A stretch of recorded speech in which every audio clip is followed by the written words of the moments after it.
Hello, this is a guy who likes fanfiction and is too lazy to read, so here is Edelgard of the Rebellion in audio form. Check the description for the links to the author. Chapter 16, A Demon Awakens. Miquelon was fast. Though her first blow was strong enough to carve through any rock formation or metal wall, it didn't matter if it hit air. Her hallux left a crimson afterimage as she slashed the empty air in front of her. He quickly boosted forward and to her left, and she shifted her body to avoid the pointy end of the lance as he dashed past her. She turned just in time for his second attack, flipping his spear backward in an arc and hitting Edelgard squarely in the chest with the edge of the rocket spear's thruster nozzle. The impact knocked her off her feet, though she quickly regained footing with one hand touching the ground. The blow had not been that severe, but the searing heat from the nozzle had scorched part of her left arm. It stung a bit and her skin felt awfully dry where she had been burned. Still, she really didn't have much time to recover. As the momentum carried Miquelon forward and he used his feet to stop, she rushed forward and swung at him with her weapon. Edelgard aimed for his unguarded back, but he managed to catch it with his right arm guard. It arced with a blue energy, as a small hollow shield on both of his gauntlets manifested in front of her. The force was enough to drive him a bit back, and Edelgard made a little distance between the two of them herself by bouncing backward. "Put up more of a fight," Miquelon sneered. She wasn't incensed by his comments. But she understood that his mobility made him a difficult target, especially due to her short range and reach compared to his massive lance. Edelgard would have to improvise a bit. They clashed in the center of the room, swirling patterns etched in gold spiraling across the carpeted floor covered by burn marks and dirted feet. The rest of the room was just as chaotic. Her mercenaries took fights wherever they could, engaging enforcers in small, tight-knit groups. She caught a glimpse of Casper rushing ahead, using the momentum from his gauntlets to surge into an enforcer with a strong punch. Edelgard heard the sound of his ribs crack as he went flying across the room, only for another enforcer to swipe at Casper in his place. Though they were much more experienced and trained than their enforcer counterparts, she knew that her men were outnumbered. Their fight carried over to the bar area, where an errant swipe from Miquelon's spear destroyed the countertop and everything on it. Bottles and wine glasses were scattered across the floor, leaving broken glass lying everywhere. They crunched beneath Edelgard's feet as she backflipped behind the counter to avoid his attack. Miquelon did a high sweep before stabbing multiple times at Edelgard's face. She responded in kind by blocking his attacks with her hollow shield, though the clash of steel and energy left red gashes in her shield where they met. Improvising would be nice. She quickly shut off her shield and whirled around, grabbing the nearest bottle she could find off the rack behind her. With all the might she could muster, she hurled it directly at his forehead. Without time to react, he barely had time to block it with his hand before it exploded right before his face. Wine splattered onto parts of his face and hair, sprinkling an even darker shade of red into his tousled locks. He growled in anger, and so she managed to throw another before he rushed forward with his spear in an attempt to skewer her where she stood. Anger was dangerous. But it was also how she would win. Angering your opponent is a good strategy, Gustav had taught her. In their anger they will be reckless, their attacks will be predictable, and their efforts forced. When their eyes are red with rage, then you have already won the fight. She rushed toward her axe instructor with zeal, but he easily saw it coming and blocked with his shield. He was an older man, probably in his 50s or so, with locks of gray coming in his normally orange hair. A veteran of the Brigid-Dodden War and many other conflicts in his long years, now he spent his time teaching axemanship to any who would listen. And though he had slowed with age, his great strength certainly had not dwindled. But channeled carefully, he continued, rage can be a powerful weapon. It makes your strikes hit harder, but only when done properly. You cannot let your rage cloud your judgment. He hit his shield with his axe in an effort to goad Edelgard. "Come!" she shouted in effort, though it was more of a squeak than a roar. With all the fury she could muster as a 12-year-old, she brought her axe down, aiming squarely for his chest. He raised his shield to block, but she immediately changed direction with her downward strike and tapped him gently in the side with her wooden axe. His eyes went wide with surprise for a second. And then he grinned, the smile of a proud father watching his child take his first steps. It was an exhilarating feeling, being able to best her instructor. And though she knew he had been going easy on her, Every time she picked up her axe she would search for that same excitement for years to come. Edelgard leapt over the counter, practically throwing herself at him. The spear went right under her, as she reached to grab his throat with her left and brought her hallux in a wide arc with her right. His eyes bulged as he tried to move back, but it was already too late. She crashed right into him, though he managed to deflect her blade with his left gauntlet.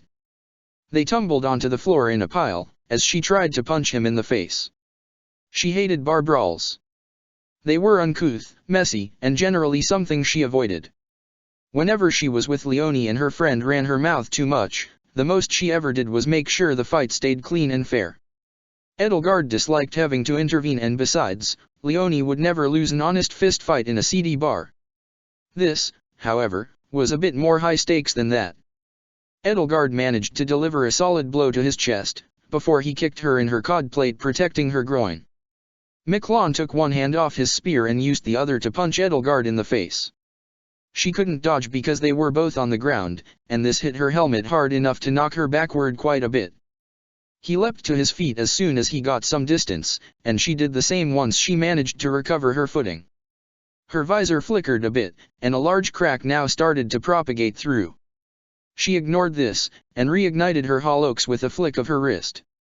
Now they were in more of an open area, with the bar to her left and the rest of the fighting behind Miquelon. She caught glimpses of bodies laying on the floor, and she wasn't sure if they were hers or the enforcers. The room was filled with the din of the defiant, shouting and screaming echoing through the vaulted ceiling. Edelgard caught a glimpse of Flesh running circles around an enforcer on the balcony above carrying a small dagger, and that gave her a bright idea. Flesh? Now, she yelled. The woman's eyes turned wide as saucers, but it didn't take long for her to figure it out. She hurled her dagger from the mezzanine towards Miquelon, while she herself vaulted down in a perfect leap to get away from the enforcers chasing her. It hit Miquelon in his shoulder pauldron, embedding a few inches into his flesh. He roared, and turned around to rush toward Flesh. Flesh was quick enough to dodge his initial attack, but he unexpectedly clotheslined her with his outstretched left hand and hit her in the face. She fell backward, and Edelgard rushed forward to give her cover. The fight raged on. Miquelon's quick strikes against Edelgard's heavy blows proved to be difficult. Though any one of her attacks could cleave him in two, it seemed that he was going for a death by 1,000 cuts strategies. She had a whole assortment of small cuts and bruises, and her axe grew heavier and heavier in her hand. Miquelon instead looked invigorated, his weapon doing most of the heavy lifting for him. She dimly wondered how much fuel it had, and whether or not she could outlast it before she started to get sloppy. Her subordinate had gotten up, though her nose was half broken and a trickle of blood fell from her face. She pulled out another dagger and hurled it at Miquelon while the two were locked in a clash of blades. Miquelon twisted to avoid it, which gave Edelgard the chance to hit him with her hollow shield and stagger him. Not playing fair? Miquelon said, batting away Edelgard's hallux. Two can play at that game, then. He raised his left hand in some sort of signal. An enforcer rushed behind Edelgard, carrying a massive heated greatsword. She barely had time to roll out of the way before he swung at her. Miquelon also took advantage of the opportunity and resumed his assault, dashing toward her. Flesh tried to cover her, but she soon found herself catching the edge of a sword on the flat of a throwing dagger. Edelgard's first instinct was to take on the weaker of her two opponents. Which she did. She covered the distance in barely a second, bringing her hallux on the soldier without hesitation. He managed to deflect her attack with his weapon, but she instead brought her blade back and kneed him in the groin. His helmet clattered to the ground, and she saw the scared eyes of a boy looking back at her. He was younger than her, no doubt fresh out of the academy. His weapon skittered out of his hands as he scrambled backwards awkwardly on his back. His eyes were wide as dinner plates, and for a moment she hesitated. She saw the same fear that Dima had in his final moments she had with him. There was a steely resolve somewhere underneath, but on the surface was naked fear. That moment of hesitation was all Miquelon needed. As she paused, he managed to land a strike right on her left side near her shoulder blade. She screamed in pain before whirling around and forcing Miquelon back with a swipe of her axe. Still gripping her weapon, she placed the handle on her left arm in an attempt to put pressure on it as it hung limply. Her left side ached with pain, and the dampness around her shoulder told her that blood was soaking into her armor. Though it was certainly not fatal, it had definitely hit enough muscle to make using her left arm difficult. Edelgard had suffered through much worse, so she widened her stance and ignored the enforcer on the floor struggling to crawl away. The fight was not going well, and she did her best to grit her teeth in order to push past the pain in her side and in her extremities. She cursed her aching joints and dulling reflexes. She would have to train harder next time. If she could not win by force alone, Edelgard would have to outsmart him. Maybe dodging wasn't necessary after all. As she continued to bat away Miquelan's attempts at running her through with his lance, she made note of where exactly the engine was located in comparison with the rest of the weapon. If she could take out the fuel line, or perhaps throw some sort of EMP, it might be possible to disrupt his movement. And without the rocket part of his lance, he was just an ordinary man against a very, very pissed off Edelgard. Miquelan came in for a low attack, rushing straight at her and then aiming his attack for her groin. She dodged, but in an attempt to grab onto his weapon she ended up getting hit by Miquelan's shoulder in the face. Edelgard staggered backwards, while Miquelan quickly turned around to come in for the kill. This she barely dodged by leaping out of the way, though he then braked and jabbed at her even more. If she could just get him to overcommit, she could sneak in an attack or two. With her injured left arm she palmed an EMP device from one of the pouches on her belt, small enough to be concealed but also powerful enough to shut off any unshielded device. She guessed that his lance had to be unshielded due to weight requirements, and thus it might work. All the while she saw Governor Edelgard and his bodyguards clashing with her mercenaries. He stood there in silence, his perfectly tailored suit remaining immaculate in spite of the conflict raging around him. Edelgard himself did not pick up a weapon, but the fact that he was not evacuating showed his smugness in his perceived victory. She would have to wipe that smirk off his face once she defeated Miquelan. Edelgard adjusted her stance as Miquelan leapt up into the air. In one over-exaggerated motion the thruster on his lance fired, forcing his body forward and shooting right at Edelgard. But instead of dodging, she caught the lance with both of her hands, gripping the conical end tightly with her plated gauntlets. Part of the point poked into her breastplate, and she grimaced in pain as she felt the force pressing into her sternum. Miquelan roared in defiance as he gunned the engine even more. Pain surged through her already injured left arm as she slowly lost ground, but sheer will kept her going. She slapped the EMP in her left hand onto the lance head, and then with all the might she could muster Edelgard hurled lance and wheeled her as far as she could, twisting her body around to generate momentum. Miquelan kept his grip on his lance, but he went flying a fair distance and crashed onto the ground hard. The rocket part of the lance sputtered and sent him a fair bit further than she had intended, but it was far enough that she could safely detonate the EMP she had attached without issue. A blue pulse of energy emanated from the lance head, before the engine's control system exploded in a shower of sparks. And as he was left writhing on the floor, Miquelan could only watch as his prized lance of ruin was reduced to nothing but an oversized stick. Edelgard stood there, panting and clutching her left arm. It had taken more than she wanted to bring his lance to a halt, and blood trickled from the small but still painful wound in her chest. Her breastplate was mostly shattered with circular hole in the middle, cracks emanating from it like rays of light. She could only watch as Miquelan licked his wounds and got to his feet, dropping his lance and unsheathing his sword. "You fucking bitch," he spat, holding his blade in a two-handed stance. "Do you know how many fucking credits went into that thing?"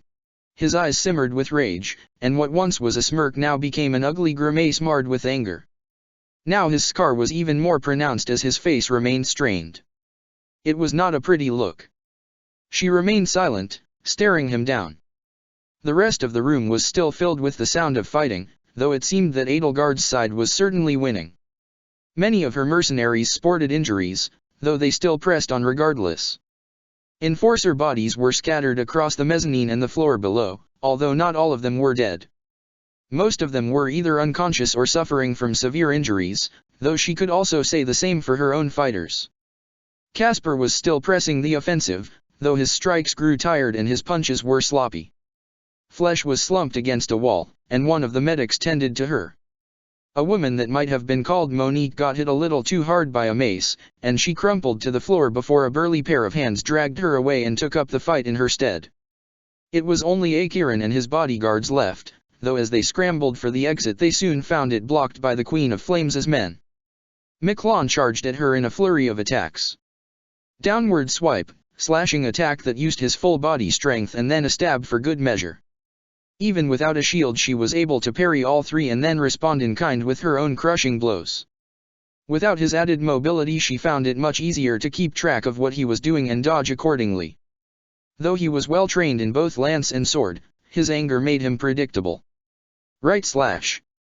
Then a downward swipe. Then right slash again.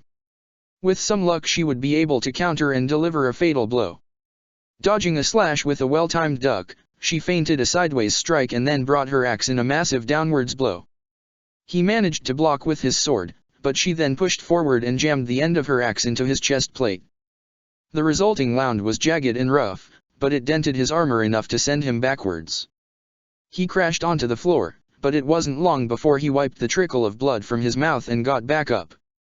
Now he was practically foaming at the mouth, and it was no longer Miquelon in control but rather his more primal instincts.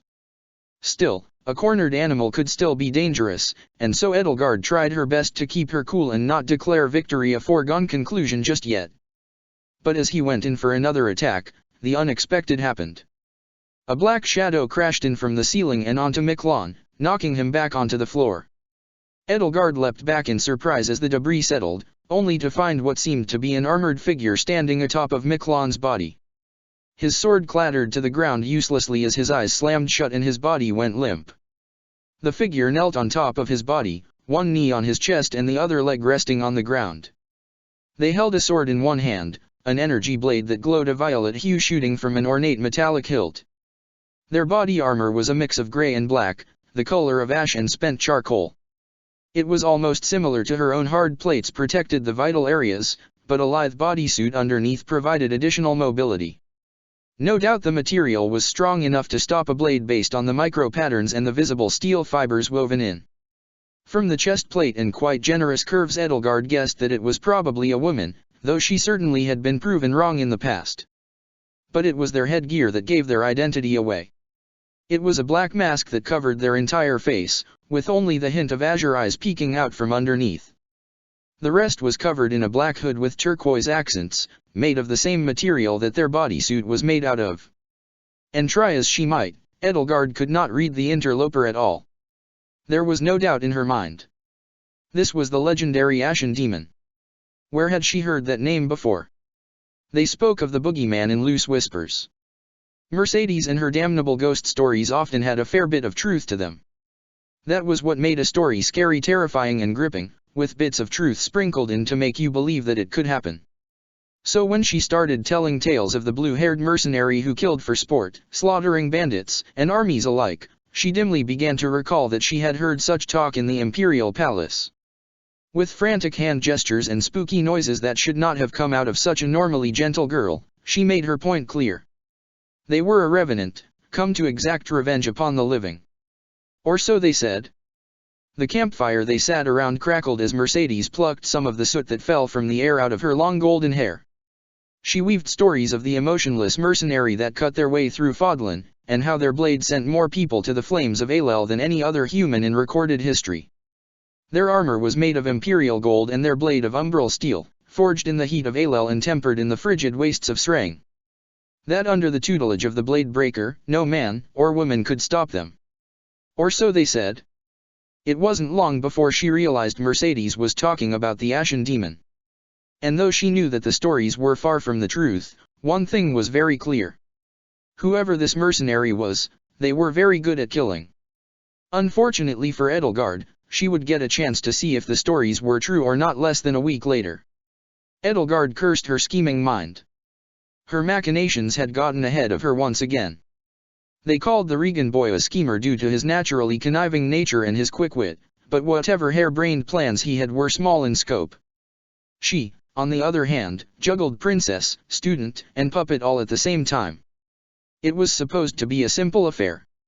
Kill the noble brats and you will be handsomely rewarded, she told the bandit leader as the Flame Emperor.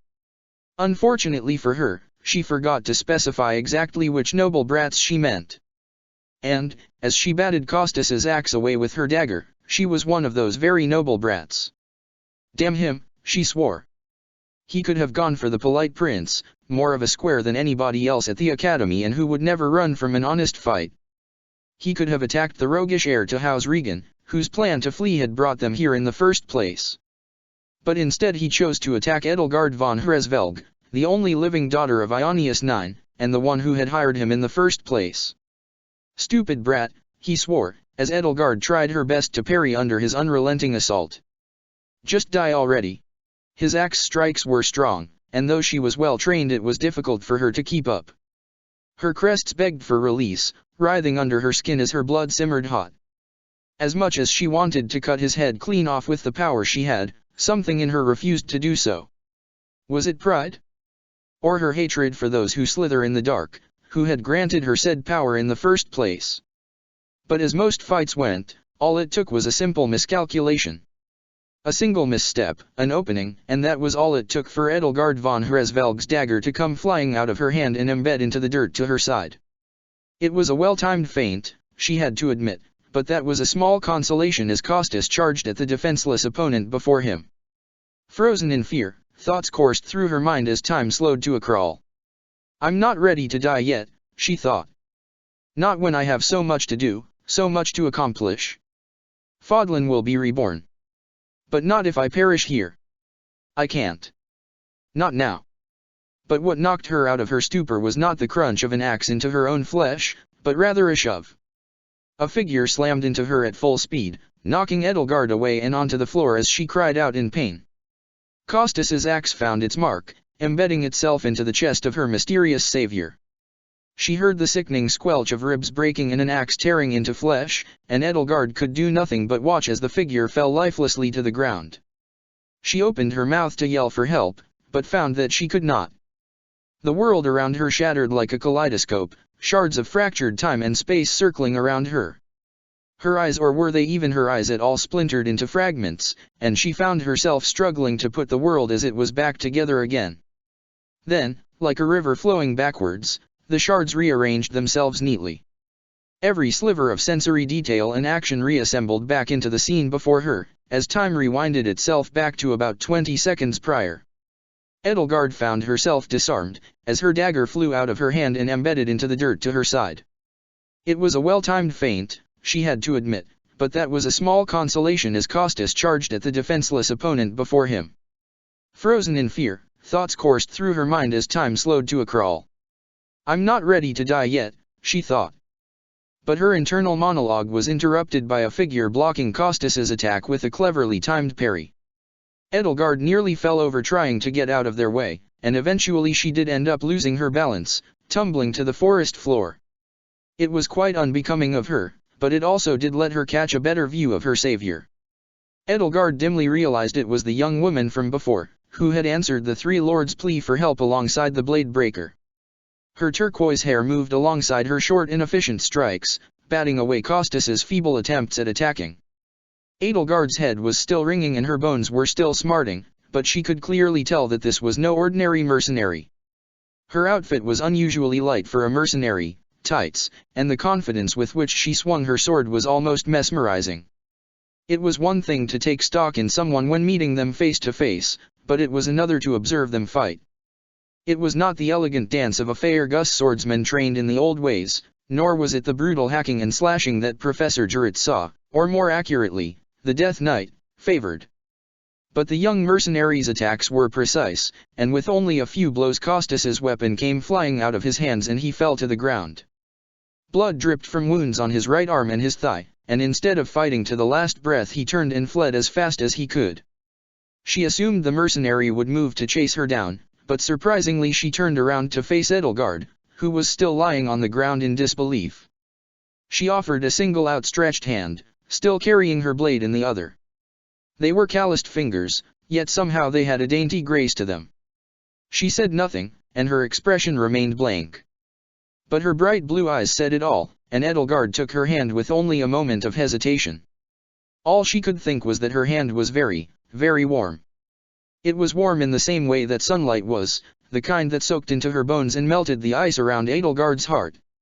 She had her suspicions when they first met, but now after seeing her fight there was no doubt in her mind. This was the legendary Ashen Demon. And why, she cursed herself, was she so beautiful? Her memory of that day was spotty at best, and she was not sure why she recalled it at this time. And as she struggled to recall the words, Ashen Demon, whispered across her lips, Edelgard found herself tugging at an impenetrable obsidian wall. Something was blocking her from remembering a very important detail, perhaps who exactly the identity of said person was. Edelgard had all the pieces, but she could not put the puzzle together. The solution taunted her, her head throbbing in pain. What she did remember was that the Ashen Demon was very real. The underworld whispered of the demon that stalked through the night, cutting their way through anybody that dared speak out against the magistrate. It was said that they single-handedly ended the HRYM rebellion, by killing every single cell leader in a single night. Drunken soldiers spoke of the black mask that haunted them in their dreams, ruthlessly slaughtering all those who were foolish enough to stand their ground. And anybody claiming to know the identity of the Ashen Demon soon turned up with their throats slit and their entrails scattered across abyss. Every story had a modicum of the truth. From what she could tell, most of the magistrate didn't even believe that the Ashen Demon was real. Edelgard didn't believe it either, until she found the same black mask turning up every time the magistrate was threatened. And though she doubted that every one of their purported exploits were true, she had no doubt that this was another one of the magistrate's puppets, a leashed dog at the beck and call of their master. Pain surged through her skull once more, and she found that the Ashen Demon suffered from the same debilitating pain. A coincidence? Surely not. They grabbed their helmet with their hand to steady themselves, still kneeling on the broken body of Miklon. The more she dug into her memories, the more Edelgard felt her sense of self slip away. So instead she took a deep breath and tried to clear her mind as best she could. The hooded figure recovered as well, and tilted their head slightly almost as if acknowledging her presence. A synthetic voice emanated from where the figure's throat would be. "Queen of Flames," it said. "You know too much. Terminate her." The Ashen Demon kicked off Miklon's chest lightly, sending the body sliding slightly to the right. They walked toward Edelgard menacingly, the sword in their right hand pulsing with energy and emitting an eerie glow. Each footstep was calm and measured, slowly closing the distance between the two. It was all she could do to simply widen her stance and brace her already bleeding left arm, bringing her hallux up to her chest in an attempt to intimidate. They didn't even react, continuing their slow approach. Shit. In her current state, landing a single blow would be generous. The first strike was incredibly quick. She barely managed to catch the Ashen Demon's blade in a clash, before she brought her own axe low in order to hack at their feet. This they predicted quite handily, and responded with a quick combo of jabs and swipes of their own.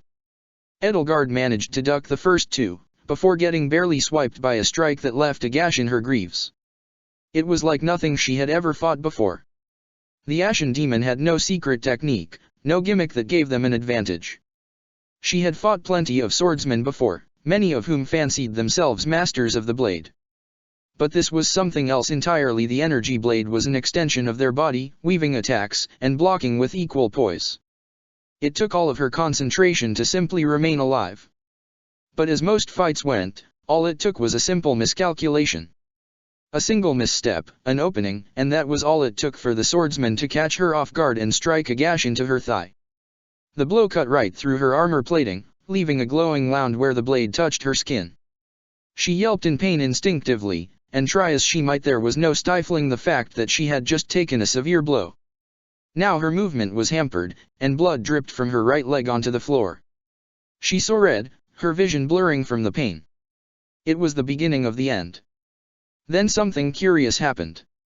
She braced for the next attack, and found nothing. Instead, the Ashen Demon stared at the wound with wide eyes, fixated on the blood that dripped onto the floor and pooled into a crimson puddle. She could have sworn she heard a faint groan from underneath the helmet, though raspy as it was she was unsure if it was an attempt to speak or an expression of displeasure. As Edelgard clutched her new wound on top of her already aching body, she was more confused than ever. She watched as the Ashen Demon sheathed their weapon and paused after, as if deep in thought. Above her, Casper had finally gotten the better of the enforcers guarding Akiran and now was a few feet from giving him a case of a rearranged face. She took the brief moment of respite to reactivate her comms, noting that slightly less than half of her team was left standing. There were no major casualties, although no doubt they would have to evacuate soon. Bernadetta was saying something about reinforcements coming in from below, although they would have to take the long way up since she had sliced the elevator cables during their ascent. They would have to flee within the next few minutes or so. Akiran's eyes widened as Casper leaped for him, and did the only thing he knew how to do: flee. Seeing that the entrance was blocked off by one of her men, the governor of Conand district leapt off the mezzanine and fell onto the first floor a few feet behind the Ashen Demon in an unsightly heap of cloth and noble privilege. He groaned in pain, although the lack of a bone-shattering crunch on impact meant that he would be fine despite his griping. In hot pursuit, 5 or so of Edelgard's mercenaries leapt down as well and charged at Akiran.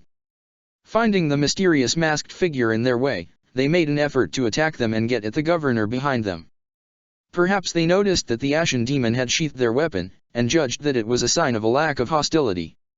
Perhaps their rage for Akiran's head overpowered their better judgment. Whatever the case, Edelgard barely had time to yell at them to retreat before the Ashen Demon moved. Though her mercenaries were well coordinated and attacked at different angles simultaneously, it did not matter in the end. In a blink, the masked figure parried a sword swipe from one of her men with a well-timed block, disarming them and throwing them backwards. Another blade was turned and stabbed into the wielder's thigh, before they kicked him away and onto the floor. Casper charged with his gauntlets, but even he was easily deflected and thrown to the floor. The others were met with quick blows to the chest and head respectively, and they too were struck down. 5 of her soldiers, incapacitated in the blink of an eye. It was almost as if they considered her mercenaries beneath their attention, and so they chose to end the fight as quickly as possible. Never before had she seen her men tossed like ragdolls. These were battle-hardened veterans, reduced to what seemed like simple amateurs against an unarmed opponent. If it were not a matter of life or death, she might have stood in awestruck amazement. Still, Edelgard could only watch as the Ashen Demon ignored the groaning bodies on the floor, instead moving closer toward Governor Akiran. "Ashen Demon," he wheezed. "Get me out of here." The figure barely even reacted, still staring blankly at Edelgard. "I command you, get me the fuck out of here." He was pleading now, his voice flecked with the desperation of a cornered man. Though she still hated every bit of him, there was a part of her that pitied him. Here he was, putting his faith into a being he did not truly understand. No one truly understood. "Governor Akiran," said the synthetic voice emanating from somewhere within the Ashen Demon. "You have outlived your usefulness." "Wadesh," he stammered, scrambling to get to his feet. No. I did so much for you, I helped you ship the product like you asked, I brought you the subjects, I got dash." His pleas were answered by the grip of the Ashen Demon's glove around his throat. He struggled to breathe as he writhed around in their grip, gasping for air as they lifted him off the ground. He flailed his feet, but it was futile. They were standing awfully close to a window, Edelgard realized. The Ashen Demon now faced the massive glass window that served as a backdrop to their whole fight, holding a choking governor in their grasp. And as she realized what was going on, they hurled Akiran as hard as they could out of the window, glass shattering in a massive shockwave and sending him careening to the ground below. Instinctively, Edelgard surged forward and ran after him. She ignored the blood dripping down her leg, her limp arm, and the pain that shot through her body every time she took her step. Her lip was practically soaked in blood from all the biting, and she was in no shape to even so much as look at the Ashen Demon. As she sprinted for the broken window, expecting to have to force her way past, instead the Ashen Demon detonated a smoke grenade and disappeared into darkness. She heard the telltale sound of a zipline retracting, and she knew that they were escaping the way they came through the ceiling. Still, there was nothing she could do about it. None of her men were in the position to pursue, and she had no doubt that even if she ordered her men to do so, they would have met a grisly fate. "The demon could have killed us all. Why? Why spare us?" But she did not have time to ruminate on the mystery of the Ashen Demon. She had a mission to finish. And with a running start, Edelgard von Hresvelg leapt out of Conand Tower, going into a free-fall dive to save a man that had yet to answer for his crimes against the world. Chapter 17, The Black Eagles. She had been falling far too often as of late. Terminal velocity for a human was somewhere in the ballpark of 120 miles per hour. But as she brought her aching limbs close to her body and shot down head first, from the popping in her ears she judged that she was going far beyond that speed. Still, Akiran had mere seconds before he hit the ground, and she had already lost valuable time leaping out of the window. The street rushed toward her, and for every frantic breath she took she found the ground far closer than it had been just a moment earlier. Even on her visor she could see that she only had a few seconds before her quarry hit the pavement and turned into a heap of flesh and bones, a metaphorical and literal smear on Newfoundland. There were only a few critical seconds before Akiran died. The wind blew through the cracks in her armor, biting at every crevasse and open wound on her body. It exacerbated the already painful process of keeping her body stiff, streamlining herself to reduce drag. It was one thing to brace for impact, but it was another to go into a dive and try to fall as fast as possible. Now Akiran was in sight, his awful hairdo and his blazer flapping in the wind, and he flailed helplessly. Though his mouth hung agape, his scream vanished into the windy night, and whatever noise he made was drowned out by the loud rushing of wind past her ears. He at least had the common sense to try to spread himself out as far as possible, and he was still facing upwards as he plummeted towards the earth. With every fraction of a second she closed the gap between them, but she also closed the gap with the ground. Now there were only a few hundred feet left. 3 seconds. He was so close, and it was enough for Edelgard to lunge forward and grab him. He yelped at the sudden movement, and flailed his arms in an attempt to extricate himself from her grasp. But he was only fighting against his own interest, so she ignored him and yelled into her mask. "Activate!" She felt her vocal cords move, but it was again lost to the wind. 2 seconds. Time slowed to a crawl as it did in critical moments. Her heart thumped in her chest, and the ground felt dizzyingly close. Her cape fluttered in the wind behind her, and now it began to solidify as an electric shock ran through it and turned the otherwise flowing fabric into a rigid sail of sorts. It was enough surface area to slow her vertical descent and convert that into a horizontal glide, though with the added weight of Akiran she doubted she would make it very far. But it bought her a bit of time, though she barely had any to begin with. 1 second. In a better world, she might have glided off into the sunset with her victim limp as a rag doll in her hands. Unfortunately for her, she did not have the luxury of height. Their momentum was carrying them too fast, and they were coming in too hot to go into a proper glide. Her cape might have been rigid enough to stop a bullet, but even it couldn't break a fall from 1,000 feet up. The one saving grace was that they were now falling slow enough for Edelgard to see where she was going. It really didn't help that her attempts to steer were hampered by the man-sized child that desperately hung onto her, screaming all the way down. Using her better judgment she made sure that Akiran was facing away from the ground as she made impact with her left gauntlet. Her hollow shield flared to life, before shattering on impact into red shards that dissipated into free energy, floating away into the night. She hit the ground with a thump, falling to the ground as Akiran fell away from her and onto the pavement. Pain coursed through her body from her already damaged left arm, and she felt a searing sensation travel through her nerves. Though the hollow shield had taken most of the impact, a burning pain in her forearm signified that there was certainly a fracture. Her visor flickered on and off before flickering back on, and a display of her body revealed the long list of injuries Edelgard had sustained. Akiran groaned as he laid weakly on his side. But for the most part he seemed okay, though his suit was ruffled and his hair was ruined. A few scrapes on his face were new, and Edelgard was very tempted to give him a couple more. But in her current state she couldn't do much. The adrenaline in Edelgard's veins kicked in, and she began to feel the pain dull a little. It was all she could do to pick herself up and get to her feet before her prisoner got any ideas and tried to flee. First she pressed her knuckles into the concrete, and with a painful grunt she brought the rest of her body upwards until she stood straight.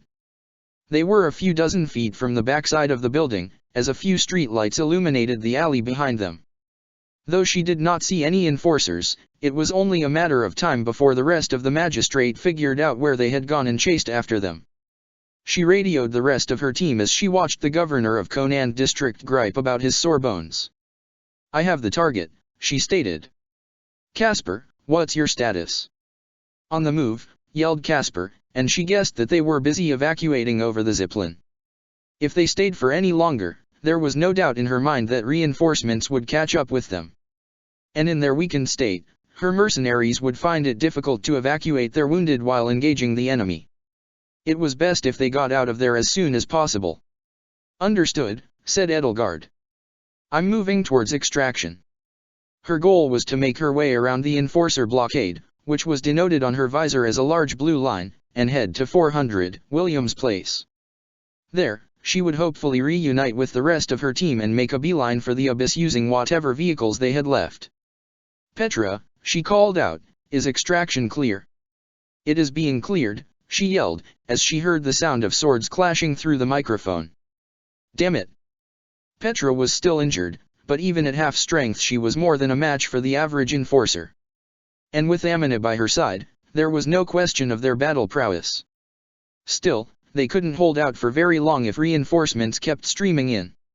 And if they fell, the Zeppelin would fall into the hands of the enemy, damning them all. Still, even with the setbacks, victory was at hand. Thoughts raced through her head, still reeling at the fight with Miklon and the Ashen Demon. If she could even call the latter a fight. For the first time in a very long time she felt outclassed, and yet the latter possessed a conscience. And she had this feeling of déjà vu every time she looked at the mask, almost as if she knew exactly who was behind it. "Why? Why?" croaked the man on the ground, echoing her sentiments albeit for a totally different reason. She turned her head, tilting it quizzically. "Why what? Why'd you save me?" He coughed, which was more of a wheezing noise than an actual cough. After all that, he was sitting there, partially slumped with his eyes staring into the ground. It was the face of a man in defeat, who had lost it all. He looked pathetic far from the gloating man that he had been in his penthouse, surrounded by bodyguards and one crazed mercenary. Now he was just a man, at the mercy of his captor. Any time Edelgard felt a pang of sympathy for him, she reminded herself of what he had done. The distribution of heaven alone was enough for her to kill, but she also knew that his reputation likely scratched the surface when it came to his crimes. No doubt he was more corrupt than the average noble, and she suspected that he was only the public face of a much larger operation. He certainly was not bright enough to be the mastermind. "You still have crimes to answer for," she said. "Death cannot take you just yet." He shook his head. "It's too late for that." There was a solemn expression on his face, perhaps as he truly began to understand the weight of his failure. What had once been a life of privilege and high status now turned upside down. The very system that had given him so much power now sought his death by way of the Ashen Demon. The mercenaries that wanted him dead instead kept him alive, though Edelgard partially regretted her decision to save his life. The weather vane, she mused, and though she was looking directly at Governor Akiran, Edelgard realized she wasn't really talking to him directly. Where the wind blows, he points.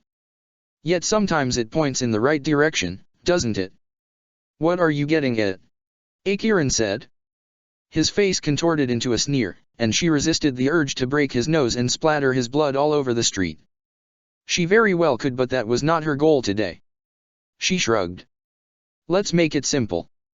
The magistrate wants you silenced. But if you cooperate, I can at least guarantee that the weather vane lives another day." "Understood." "And if I don't cooperate?"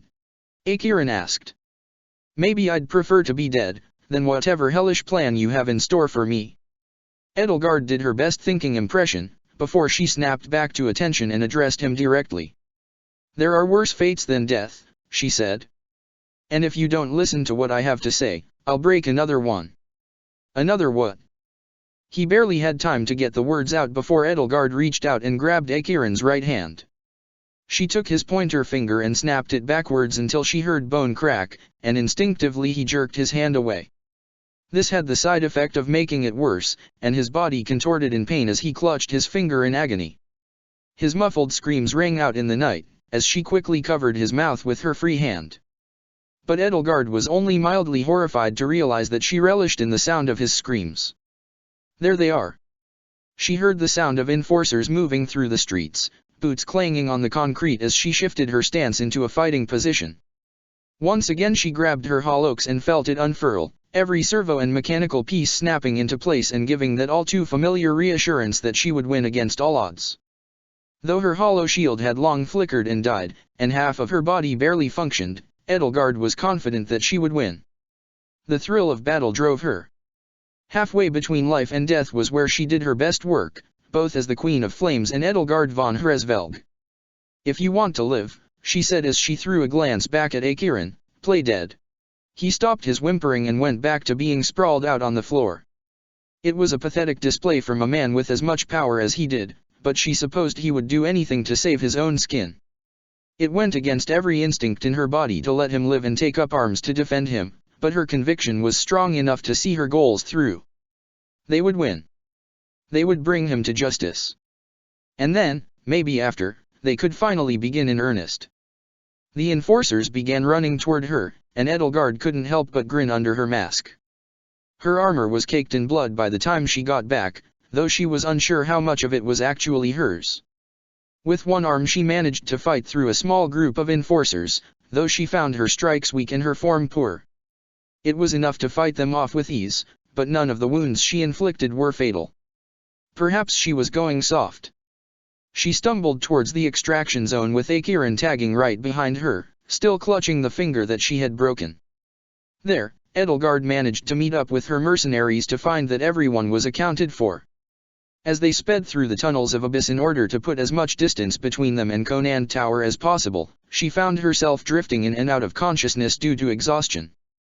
Though Edelgard herself had a broken arm and her team suffered from half the injuries in the medical dictionary, they got back in time to lick their wounds and live another day. It was bad enough that she asked Mercedes to come by and help patch up her men, which she graciously accepted. After all, how could the Saint of the Abyss not accept? "Oh, you poor thing," she crooned. "Let's try to avoid running into walls, shall we?" Mercedes was patching up Casper, who sported a nasty bruise over his left eye and a stab wound through his gauntlet and into his left forearm. He gave her a nasty look, but otherwise remained silent aside from the occasional yelp of pain. She sprinkled a little solution onto his wound and stitched it together with a special staple gun designed specifically for sutures. Though her grip was firm, her fingers had a delicate quality to them that allowed her to deftly perform surgical tasks with ease. The infirmary was packed today, which came as no surprise to Edelgard. She was sitting in one of the makeshift hospital beds they had, hooked up to and for as she waited her turn with the doctor. Although a light mask still obscured her face, she felt oddly vulnerable as her left arm was wrapped in a makeshift cast. The rest of her injuries were stitched up, though the painkillers that she had been force-fed were beginning to wear off. Soon the pain went from a small tinge to a throbbing sensation that left her seeing red. All she could do was grit her teeth and power through, like she always had. Now that she was in her undergarments, her scars were on full display to everyone else in the room. They were a patchwork of small cuts on her chest and back, varying in visibility. Sometimes she would feel glances in her direction, perhaps prying into who the Queen of Flames really was under that mask. Edelgard did her best to ignore them and simply focus on the task ahead of her. The news wouldn't report on Akiran's disappearance until the morning. No doubt the magistrate had already prepped them on exactly what to say, and would paint the Queen of Flames as a radical terrorist that threatened the lives of everyone in New Fodlan. That gave them a few hours to prepare their statement and prepare Akiran for the camera.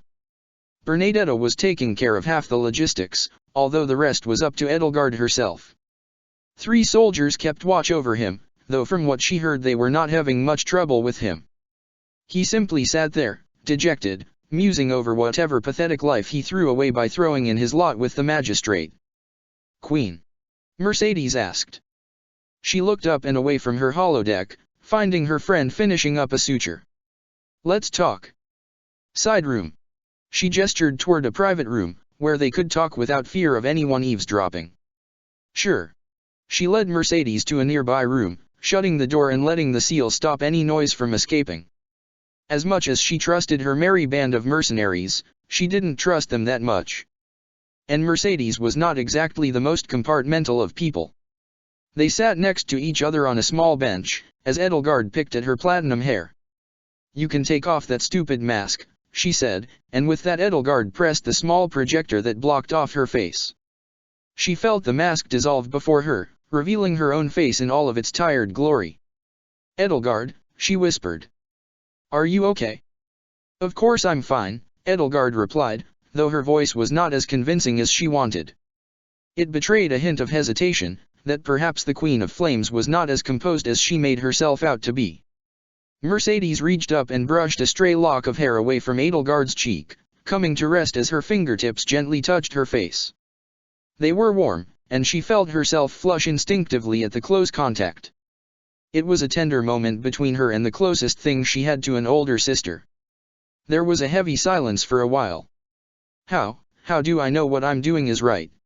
Edelgard asked. Doing what? I thought that maybe vengeance would make me feel better. But now, on the cusp of a major victory, I'm not sure.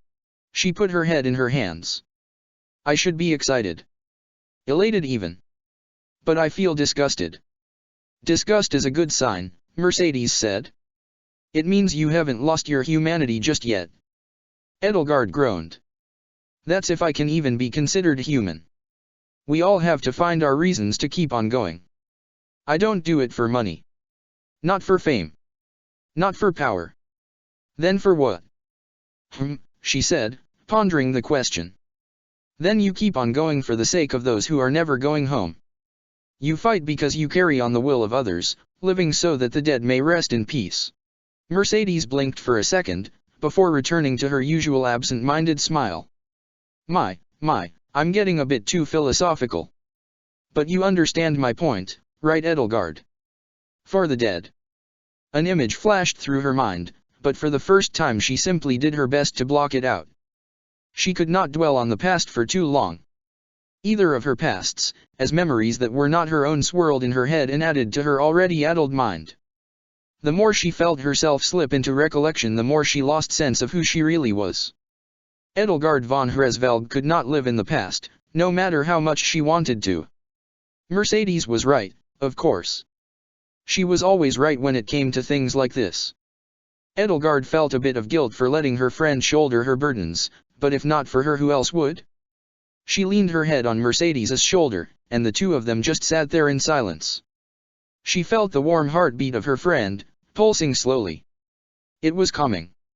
If Edelgard had a choice, she might have chosen to stay as two forever.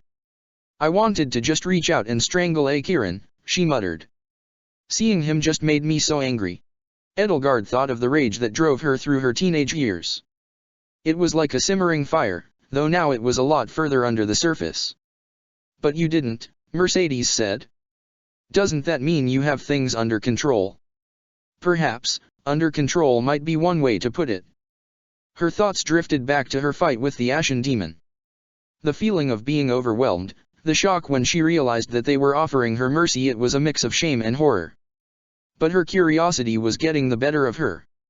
She wanted so desperately to know who was behind that mask, why the Ashen Demon needed a synthesized voice in the first place, and why they spared her and her men. Mercedes, she said abruptly, changing topics. What do you know about the Ashen Demon? Masked, carries around a sword, she mused. Doesn't say much, speaks with the sword instead. Some of my patients spoke about them, no doubt they sent them to my clinic in the first place. Word around the block is that they're the best swordsmen in all of Newfoundland. Mercedes' brow furrowed, struggling to remember what else she heard about the Ashen Demon. Did you guys fight in the tower? Yes. Then tell me about them, Mercedes replied. Fights like a demon. Speaks out of a voice box of sorts. Their armor is somewhat feminine, though I'd never know for sure unless I looked underneath. She racked her head to remember the details. Edelgard glanced at the cut on her thigh, recalling the blade responsible and the hand that wielded it. Their body language when they saw the blood drip from my wound, it was almost as if they regretted what they had done. Why do I get the feeling that I know who they are, she said. Should I? Interesting, Mercedes said. She shifted slightly, putting her hand up to her chin as if deep in thought. Maybe it's related to those dreams you've been having. I thought so, but every time I think about it I just get this splitting headache. She winced just thinking about it. So the Ashen Demon triggers something deep within you. Huh. I don't suppose this might be related to the tragedy of Dusker. Mercedes mused. Then she winced, realizing that she might have struck a nerve in her friend. Don't think about the past. Images of dead bodies flashed through her mind. Her family, scattered across the dirt like stray debris. being held down against her will as she watched the corpses of her family burn before her. Watching as the other children were tortured, their screams echoing through the night. She squeezed her fist, and Mercedes gently patted her hand. "Don't think about the past," she reminded herself. "It's not good for anyone." Edelgard took a deep breath and sat straight up. "I don't think so. But whatever it is, this won't be the last time I cross paths with them. I swear it." She did her best to recall every movement and every contour of their mask in order to commit it to memory. "I will win next time," she swore. "I swear it on the goddess, may she rest in peace. Whatever the case, you crossed blades with the Ashen Demon and lived to tell the tale. I think that deserves a toast," Mercedes said. She rummaged through her knapsack and pulled out a small flask. She carefully twisted off the cap and took a swig, before offering it to Edelgard. "Cheers." She graciously accepted, taking a small swig of what she judged to be a Dodden tequila. "Cheers." The two sat in blessed silence once more, before Mercedes broke it. "I wanted to talk to you about something," she started. "About your blood." "What about it?" "When I was patching you up I found something odd, so I took a sample." Edelgard gave her a look, but Mercedes waved it away. "Nothing I haven't done before." "Well, it's not exactly inert. It's beginning to exhibit signs of cellular degeneration, and the plasma is separating out on its own. It doesn't pass the coagulation test, and you're missing the usual biomarkers." "Infod Lanny, please." Mercedes rolled her eyes. "I know you know what that means. Anything involving your blood is serious. I don't know if it's a side effect of your augmentations, or if you were hit by something. Whatever it is, I'm going to check it out." She gestured to a vial of blood that was hidden under her clothing, and Edelgard could swear that it was pulsing. It was her own blood, and it felt odd seeing it so neatly packaged in a glass tube and not scattered on the ground. A chill ran down her spine, and for once she was acutely aware of the sensation of blood pumping through her body. "Edelgard," Mercedes said, her face deadly serious. "Something is very wrong with you." Edelgard raised her hands in frustration. "I don't have time for this. Not when I'm so close, and things are ramping up. If it was a serious issue, then she would have to ignore it. She could not afford staying in a hospital during such a critical time in her life. If there were issues, she would have to either suck it up or die trying. The rebellion could not start without her. It's okay. I can send it to a biochemist friend of mine. She'll know what to do," Mercedes said. Edelgard racked her brain. "The Dominic girl?" "That's the one, yeah." She nodded in understanding. Though Gustav Dominic had been her axe instructor in what seemed like a lifetime ago, she had rarely met his daughter outside of social events. Edelgard struggled to even recall her name. But she shook the thoughts of her youth out of her mind and looked straight at her friend. "Thank you, Mercedes," she said. "For everything.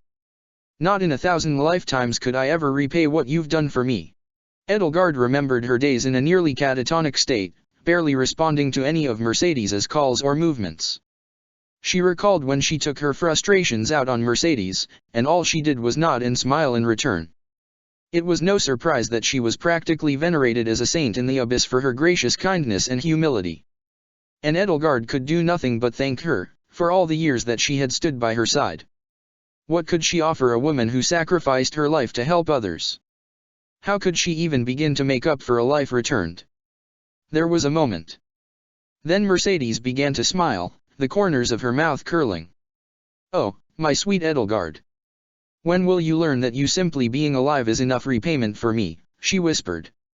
Mercedes von Martritz embraced her friend, and Edelgard was unsure why a sudden tear traced a line down her cheek.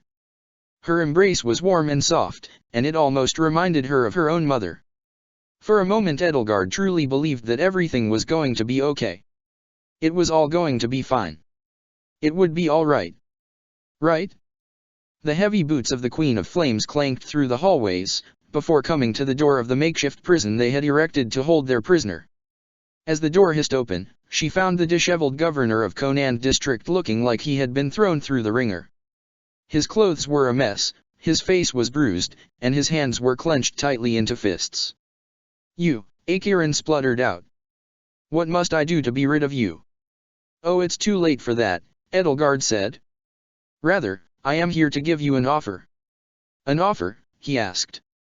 His face was still a bit bloody, although she had ordered her men not to wound him more than she already had. One of the fingers on his right hand was wound tightly with gauze, and Edelgard winced slightly when she recalled breaking it. Cooperate, and we'll let you live, she said matter-of-factly. Simple enough for an idiot such as yourself. Cooperate by confessing my actions. In front of all of Newfoundland.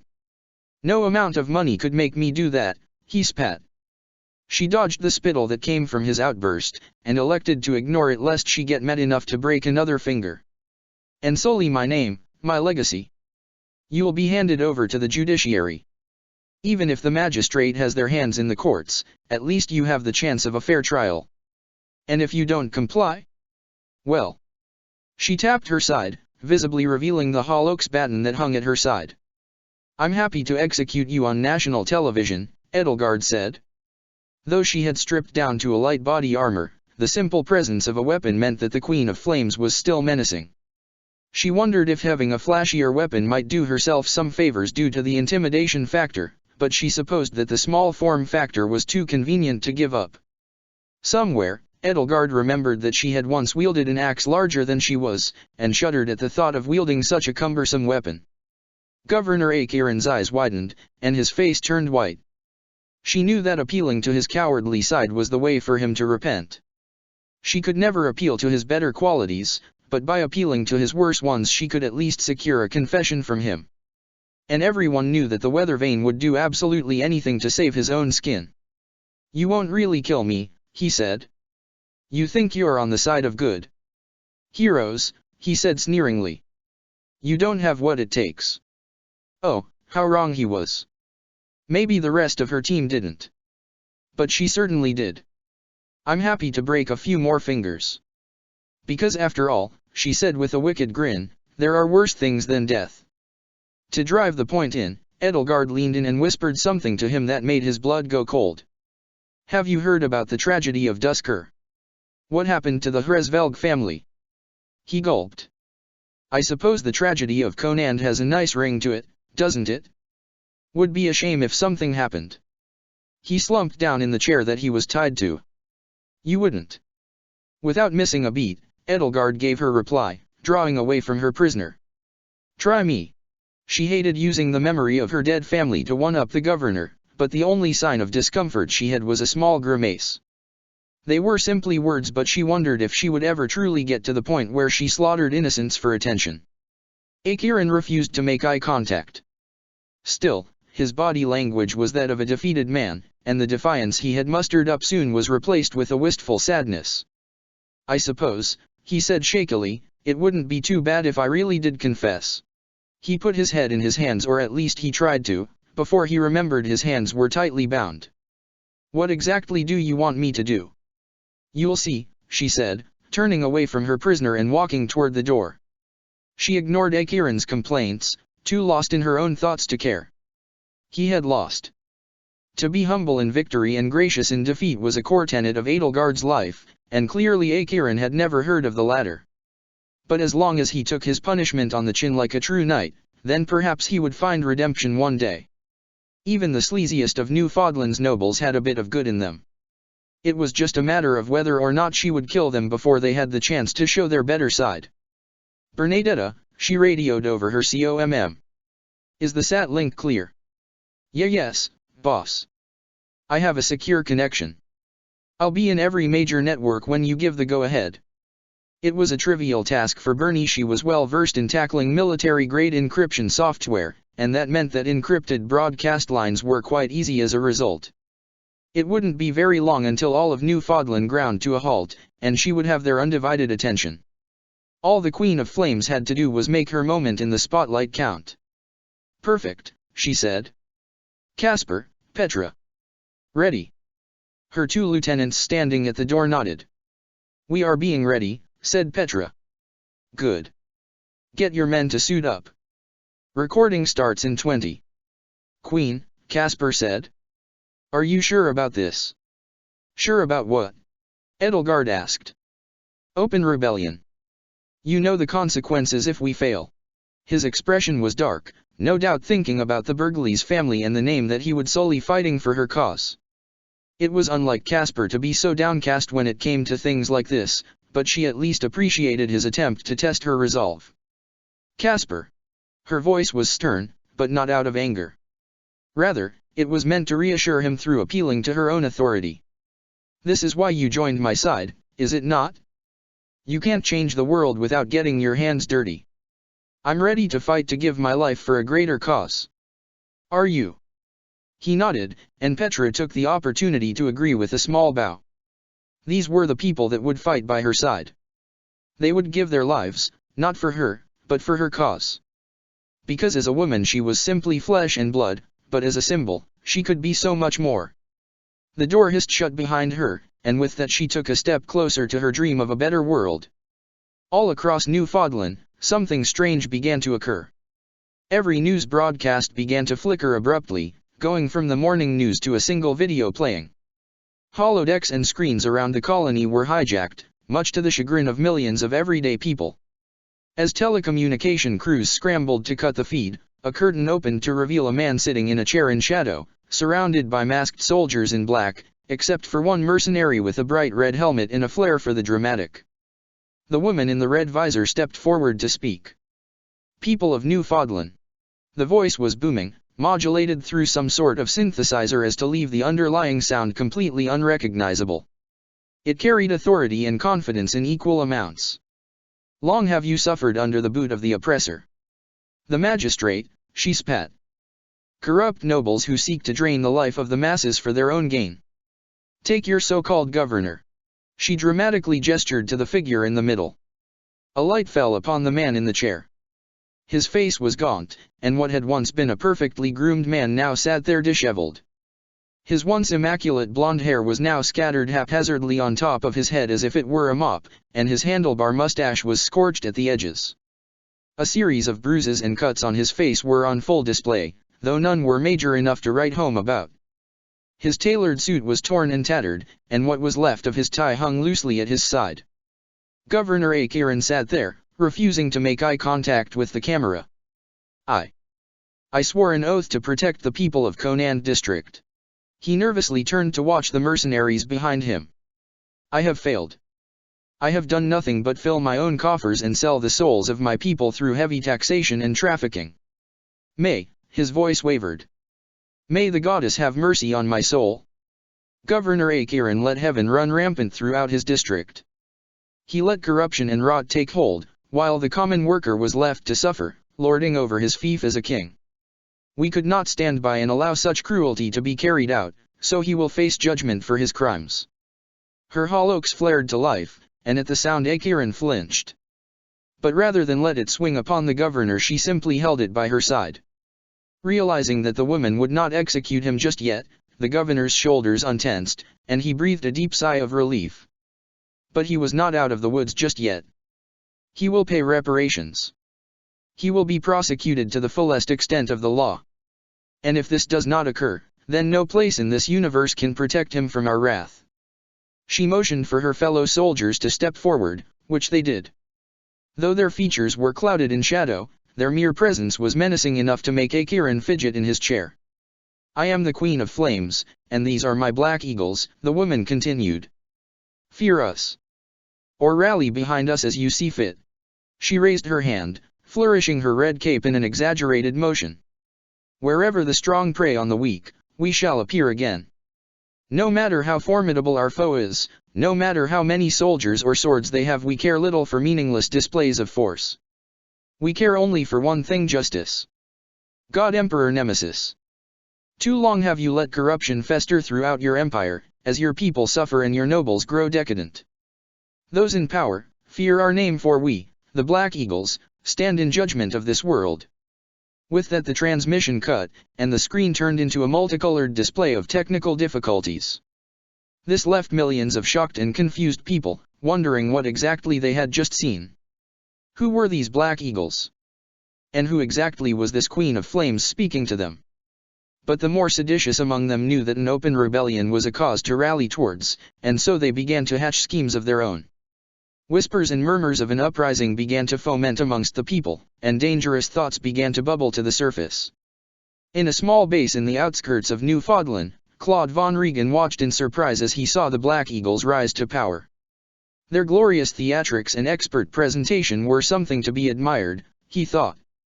But they lacked the tactical wit that he had, and so he would have to weave his way in their good graces and decide whether or not to work against them. "Hilda," he called out to his lieutenant. "What do you think?" "It's all bullshit to me," the pink-haired girl replied. "But it's the Queen of Flames, so I suppose she could of all people make the impossible happen." He went back to sipping his cup of Almiran pine tea and mused.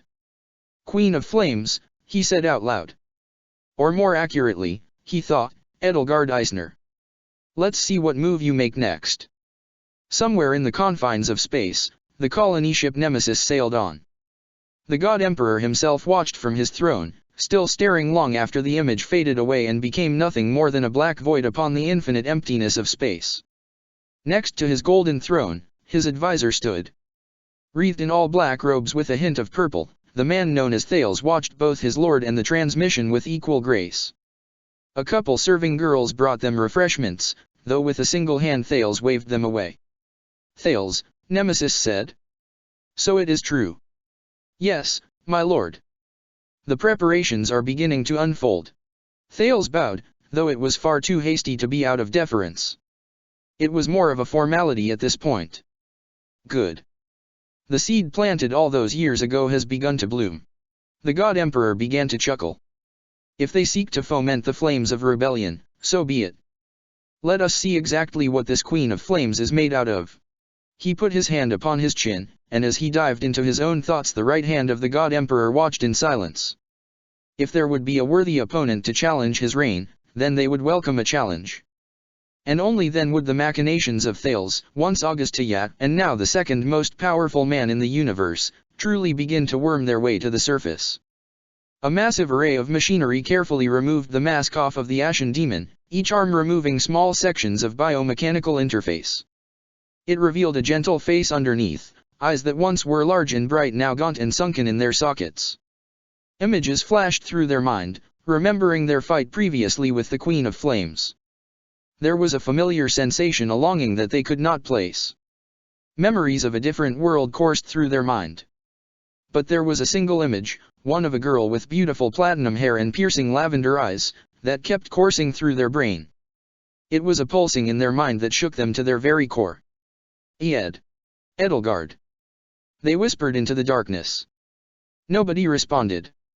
A million miles away, Edelgard von Hresvelg felt a shiver go down her spine. Chapter 18, Let the Chips Fall. That whole business with the Queen of Flames just sounds so dramatic, doesn't it? Chuckled Dorothea. Almost as if it was right out of an anime. I suppose so, replied Edelgard. She brushed a stray lock of hair out of her eyes so she could focus on the cards that were in front of her. Sure, they could be playing the latest edition of poker on a holodeck with a dealer whispering sweet nothings into their ears while pocketing their cash, but nothing really beat the real thing. And so it was that Dorothea brought a couple friends over to her house to play a lively game of poker. It was with real cards, and real stakes. Well, not exactly real stakes other than the fact that Edelgard's pride was on the line. If you ask me, interrupted Manuela Casagranda, whoever is behind that mask just desperately craves the spotlight. She turned to look at her in more detail, well, more lurid detail. She made note of the aggressively low-cut outfit she wore that accentuated her better parts, although Edelgard found it a bit gaudy. Whereas Dorothea's outfits tended to be well put together so as to not stand out too much in a crowd, Manuela's flowing white robes with a silk dress underneath made every head turn in the streets of Newfoundland. The years had been kind to the old diva. She had been Dorothea's mentor in show business, and now as mentor and protege the two often performed together. Their voices often rang throughout Newfoundland on hollow channels, in bars, and occasionally in massive sold-out arenas. But for two household names they struggled to live a semblance of a normal life, and so that was how Edelgard found herself playing cards with two pop divas next to her, discussing politics as if she were not the Queen of Flames herself. She bit back a retort as she saw the cards she was dealt, not wanting to reveal her secrets. Claude had once said that she was very good at poker, except for one thing, her luck. Her luck was something of a joke when it came to anything money-related. It was almost as if she herself was a bad luck magnet. A queen of hearts and a 2 of spades. On the table was a flop consisting of a 5 of hearts, 10 of clubs, and a king of spades. Not bad, for what she was dealt already. Edelgard glanced at her opponents, still peeking under the cards that they had been dealt. Dorothea was fidgeting, while Manuela was absent-mindedly whistling some annoying tune that Edelgard prayed she would not remember the next day. Each of them had tells for whether or not they were going to make a large move. But it was the paradox of information: if she acted upon their tells, they would most likely figure out that she had cracked their body language. But if she did not, then she would lose any advantage she would gain by using said tells. And so Edelgard once again walked the fine tightrope of deception. "Raise," she said, throwing in a couple extra red chips in on top of what she would normally bet.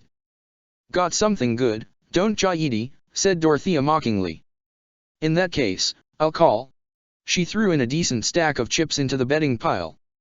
"I won't be upstaged by my student," shouted Manuela, as she also threw her fair share of chips into the pile. They were quite neatly arranged until the older woman put hers in, and what was once an organized pile now became another amorphous blob of red and black. "I don't know," Edelgard pretended to ponder. "You really think the Queen of Flames is going to do anything? You saw how they left poor Akiran on the steps of the court, didn't you?" With a little bow and a thank you card, tied up with steel ropes, Dorothea pointed out. "Seems like they mean it. You sound like you miss him already." "If you ask me," Dorothea said with a shrug, "he deserves it.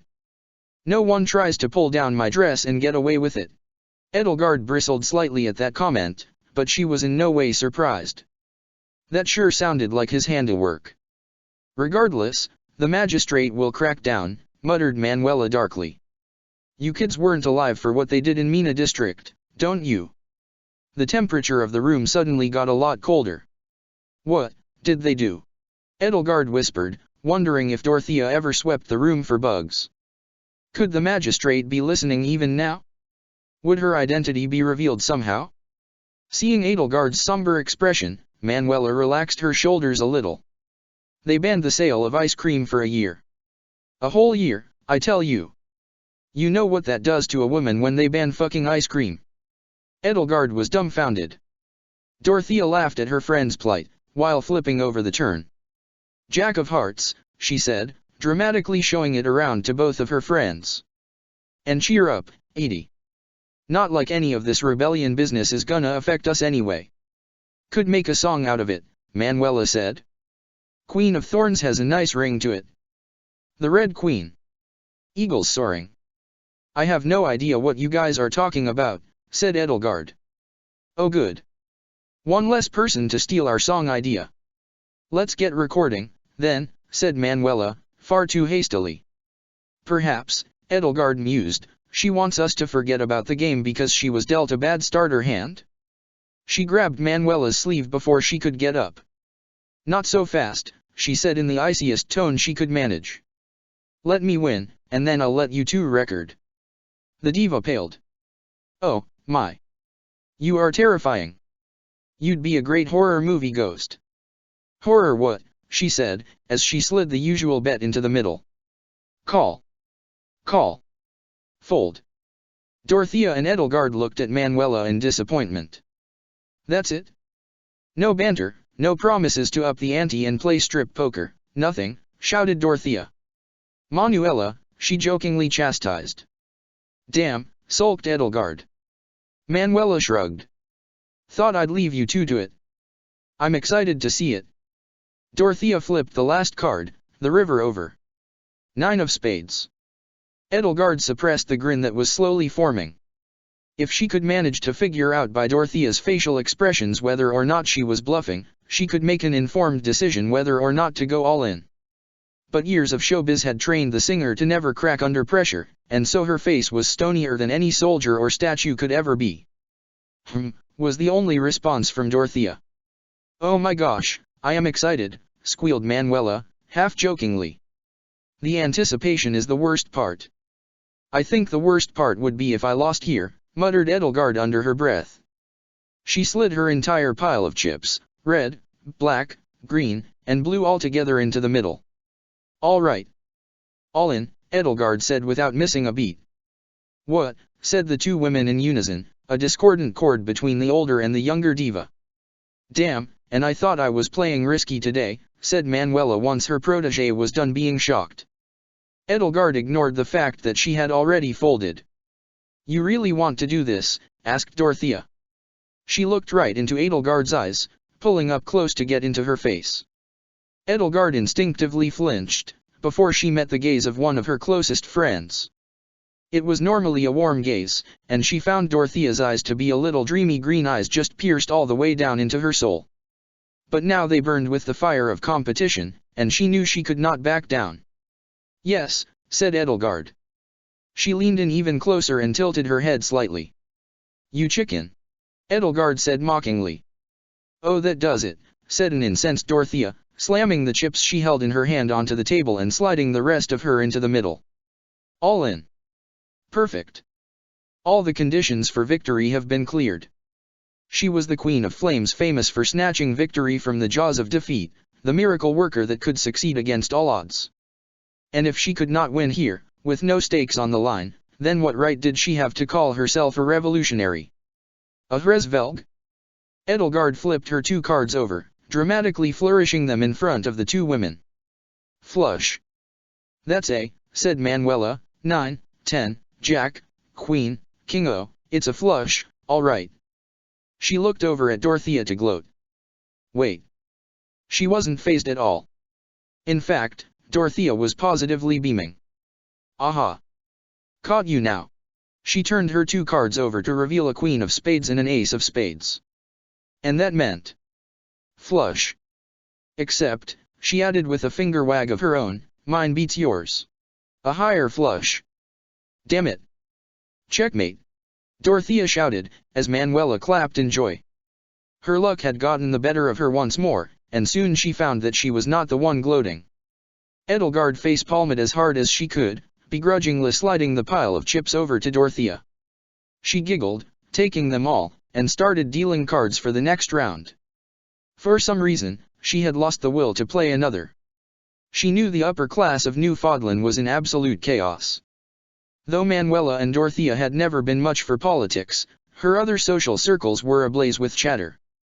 The Black Fen had been chaos for the last few days, though she rarely frequented the club. One of the bartenders that she had been close with kept her posted on what was happening. There were some in the nobility who supported the Black Eagles. This made no sense to her, but she supposed that some people in the upper echelons of society had enough heart to admit that the common people deserved better. But the majority were absolutely in shock at the sheer audacity to go against the God Emperor. And while only a few made drunken calls to actions, the fact that many stood idly by suggested only one thing. They were afraid. Oh, there was reason to be afraid of the Queen of Flames and her Black Eagles. Edelgard would make sure of that in the days to come. But the other unspoken thing was that rebellion was something that they feared. Not a single rebellion in the history of Nemesis's empire had ever succeeded, apart from a few technicalities. And nearly all of them were crushed under the boot of his imperial army, a well-trained war machine that could raise any planet and decimate anybody that stood in their way. And there was also the war waged in the shadows. 2 whispers spread of seditious men being removed, entire families disappearing in the blink of an eye. Everyone knew what happened when they stood against the God Emperor. She heard stories about the shadow war between the Varleys and the Girths, fighting for dominance over certain industries and the flow of information. And yet her other sources told her that they were oddly quiet. In fact, they seemed to be working in unison with one another. Edelgard dimly wondered if she had just created a common enemy to unite against. At any rate, the Black Fen had enough incidents in the last day or so since her announcement. Drunken fights, shouting matches, even an open duel in the alley behind the club, which she watched all the way up to its grisly end.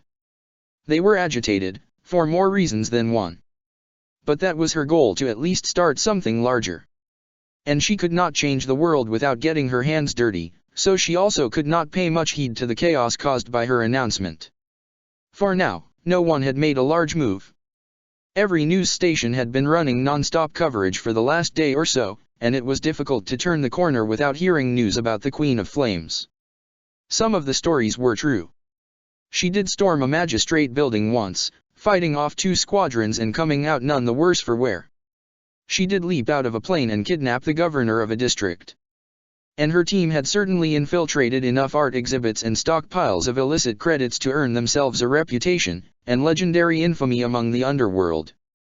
But Edelgard did not want to be associated with much else. The news suggested that the Queen of Flames was linked to multiple assassination plots, one-sided slaughters, and the bombing of the old Mina packaging center. And one station suggested that she might have been responsible for the tragedy of Dusker in part.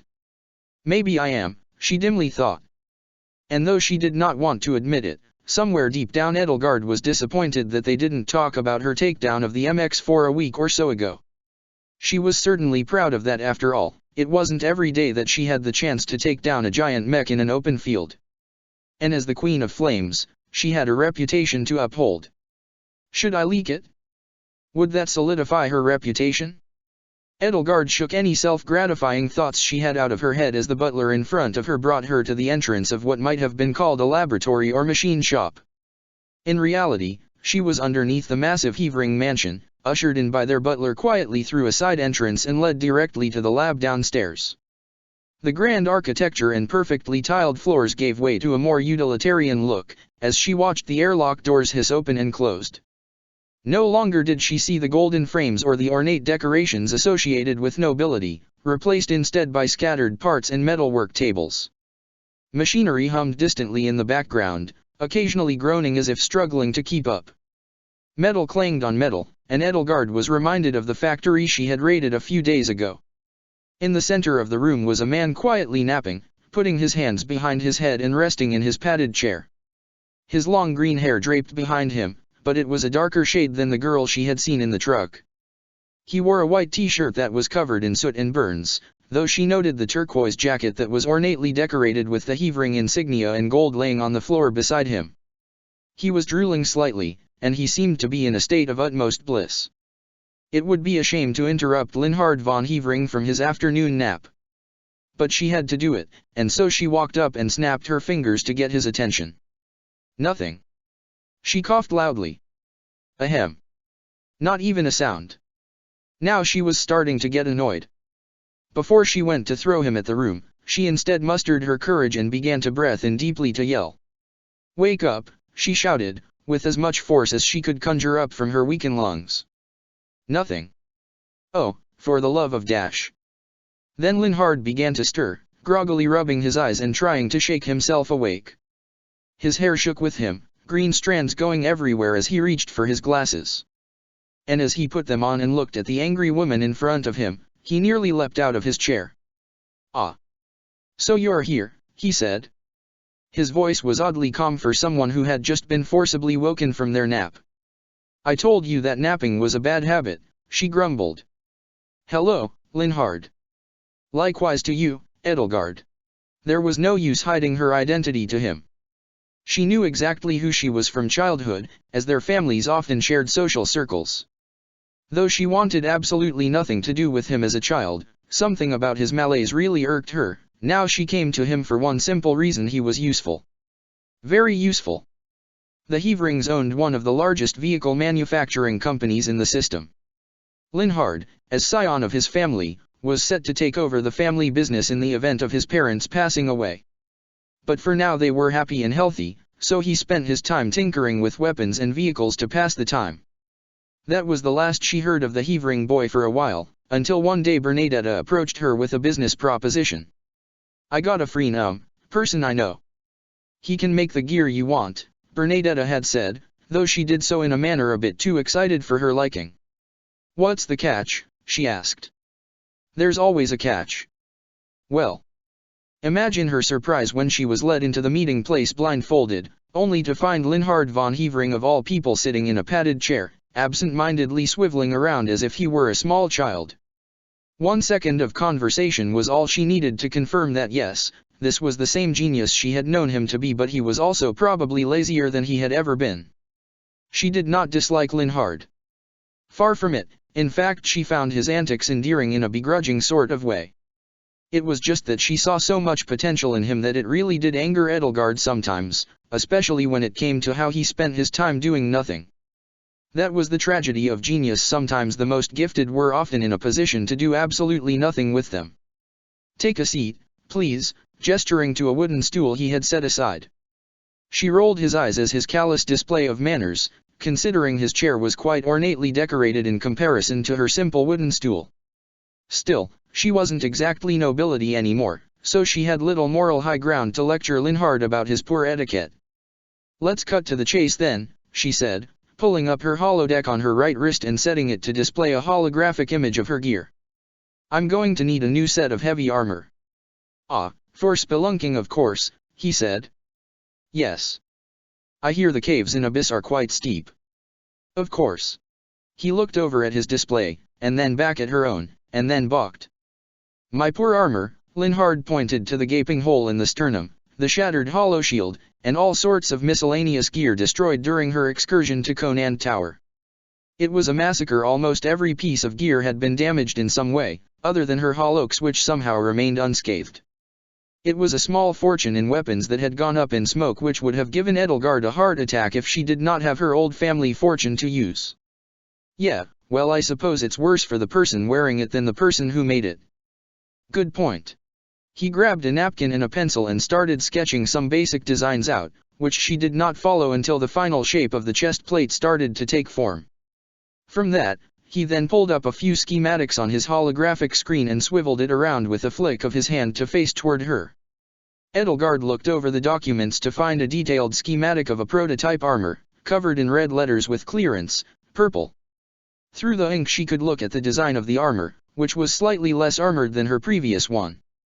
The helmet was pretty much identical, save for a smaller mouthguard and some redundant systems in case of critical system failure. The main difference was in the plates. Rather than use one solid piece for the chest, it instead was broken up into smaller plates, almost as if it were muscle so in a human body.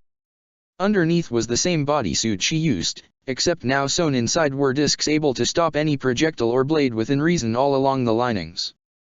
Any joint was covered by a special flexible material, though the details of which she was not exactly privy to. From her initial viewing, she knew that it would offer her much more mobility than her usual armor. "One of the prototype suits they developed," he explained. "Makina has been busy, though from what I hear this one was discontinued because of cost." "Clearance, purple?" she asked.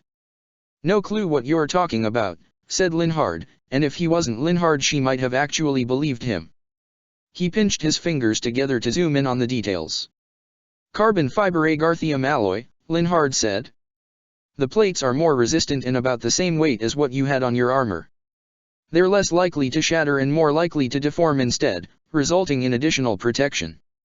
Has the added bonus of adding some protection, with the downside that it's not as rigid." He zoomed in onto the chest. "In the center should be a special combat harness meant to protect your vitals. The plates have enough movement possible to readjust to any damage, so even if it's chipped or broken the plates can slide slightly. Unfortunately it's a men's design, so I had to adjust slightly."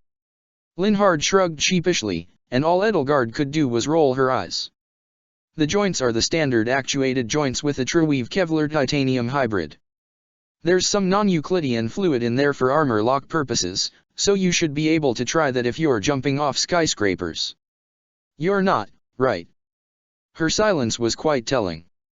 He shook his head. "Apart from the plate layout change, underneath the bodysuit has been additionally modified to incorporate these small discs." He rummaged through his desk and pulled out an incredibly thin and shiny disc, probably the same thickness as an old compact disc from a few centuries ago. "There's thousands of these sewn into the lining, and based on how they're spaced they shouldn't impede movement or feel like much of anything at all. They bend but absorb impact like no other. I've also taken the liberty to improve the dipped weave of the fabric slightly. You should see some tiny differences. Like the zipper," she noted. "Yeah. How else are you going to use the bathroom?" She ignored that comment. "Any other changes?" "Well, not really. Other than some added functionalities. I added the grapple in your left wrist as you asked. Should be helpful for caving and going up steep cliffs." "Did you route the cable through the arm or through the body?" "Arm. The cable's much thinner than what is in your baton currently. But it's about the same strength, and much more cut resistant as a result." Should hold up against anything that isn't plasma. Edelgard nodded, impressed. Leave it to Linhard to go above and beyond when it came to her equipment. If he was lazy, it did not show in his work, and that at least made him tolerable for now. I've also added some blades on the forearm gauntlets, made out of a special alloy that I'm not at liberty to say. Suffice it to say it should be very effective in stopping anything projected.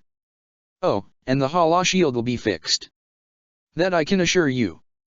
Of course, she said. Thank you, Linhard. I mean it. He nodded. And the payment? In the usual accounts. I meant the other payment. Oh. She rummaged through her pants pocket for a small data chip, protected in a metal box. She carefully opened it and revealed it to Linhard, who took a few looks before plugging it into a special dock. It pulsed with a light for a few seconds to verify if Bernadetta had gotten up to anything on the chip, before the light turned solid and Linhard pulled up the results.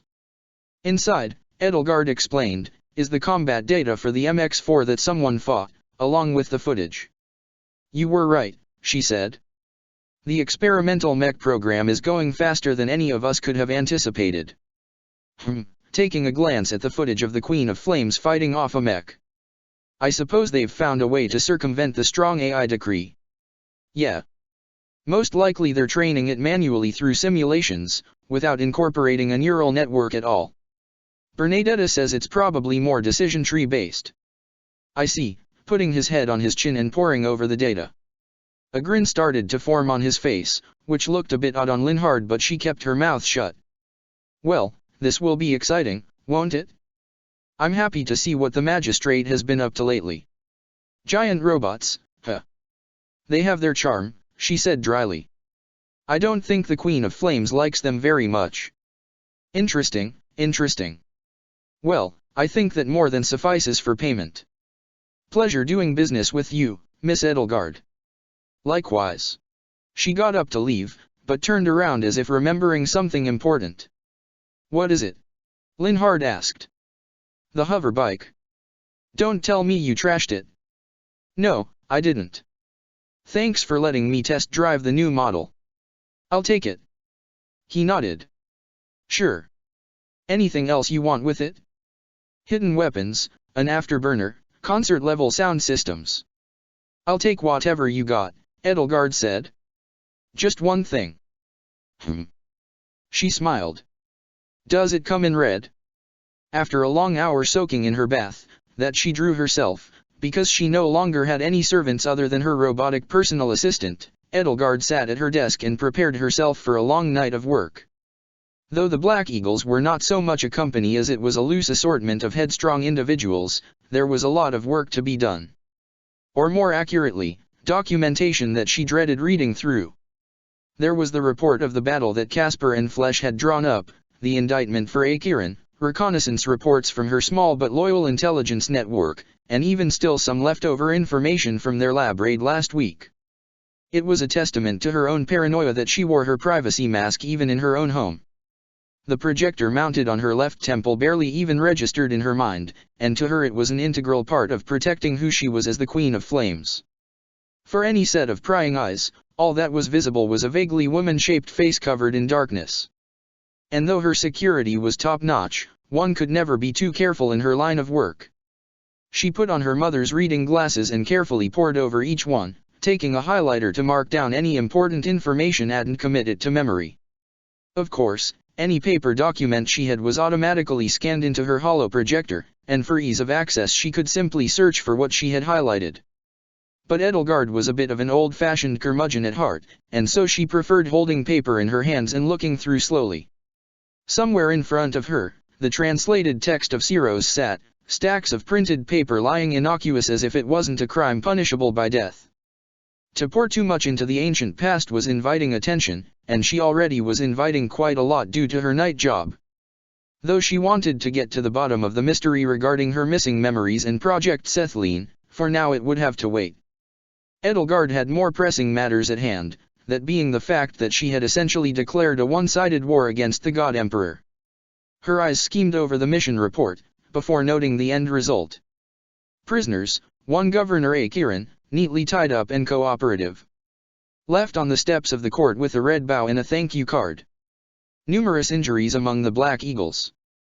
No severe ones. Recovery time for all estimated to be about a week.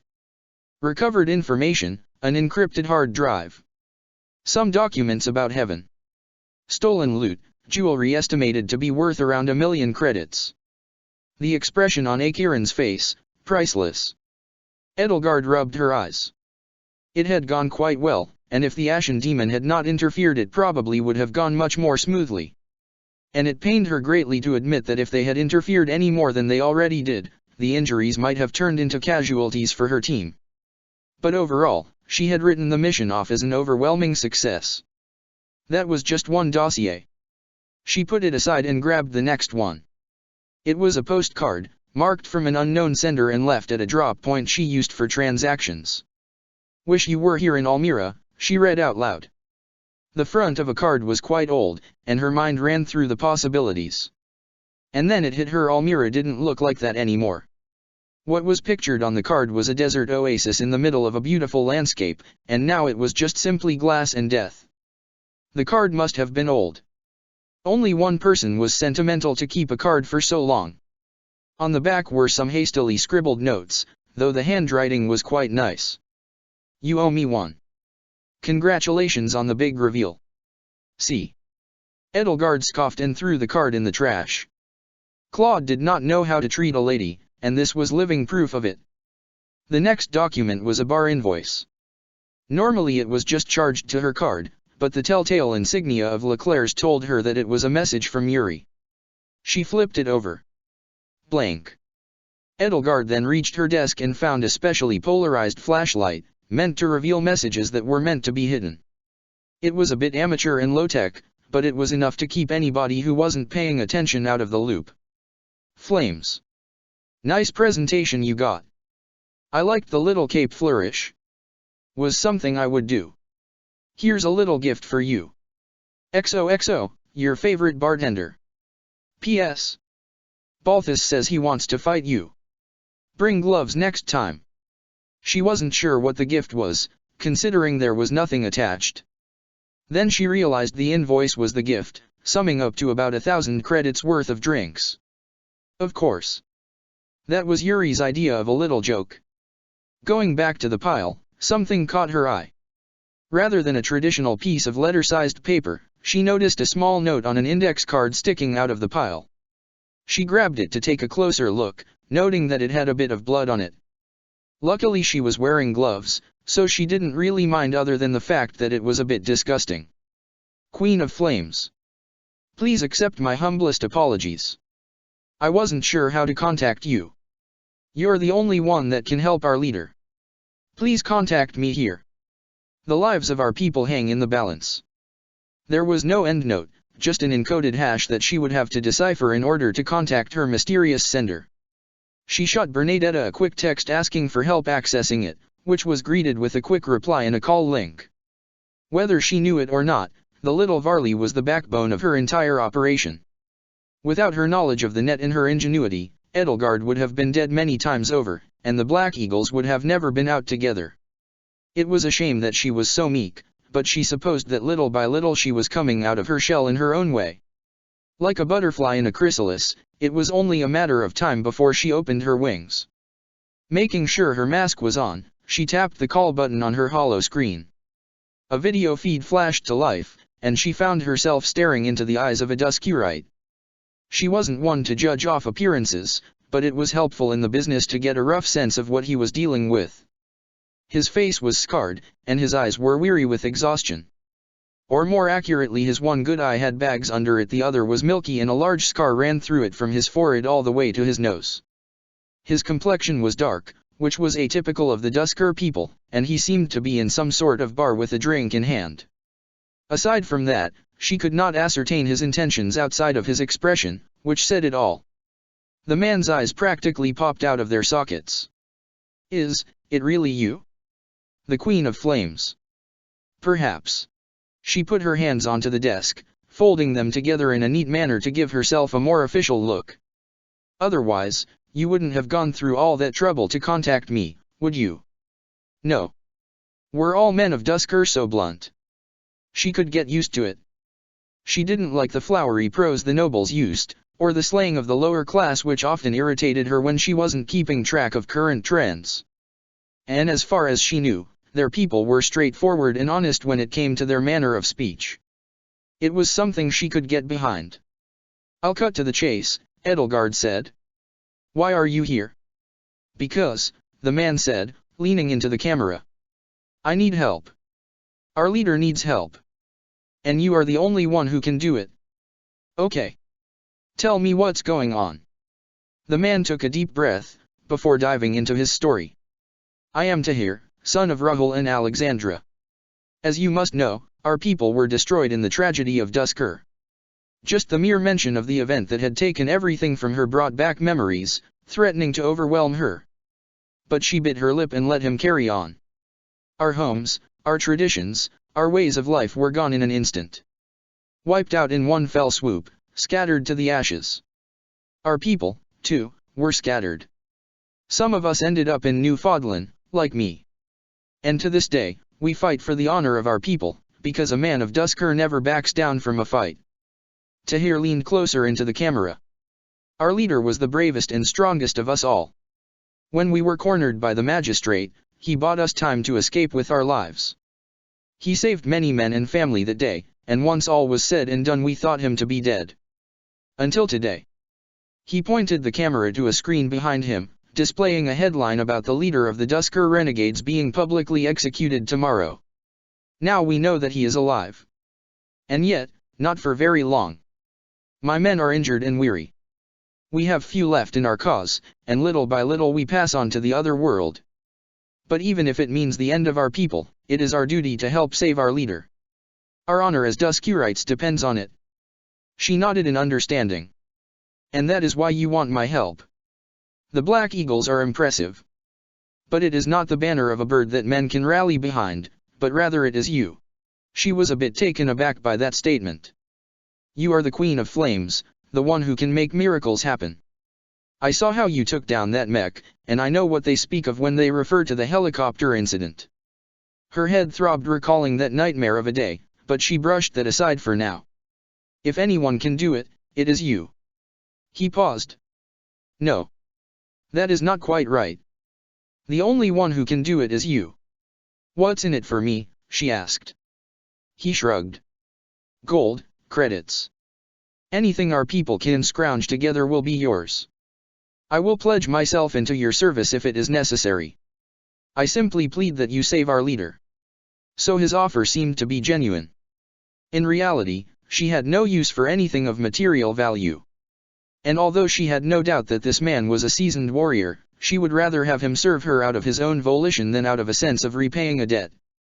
Edelgard had no need to press him into her service, although Tahir would be useful as an additional pair of hands to replace the recently departed Vitali. "Understood. That's not necessary, although we can discuss repayment after the mission. I will help your cause."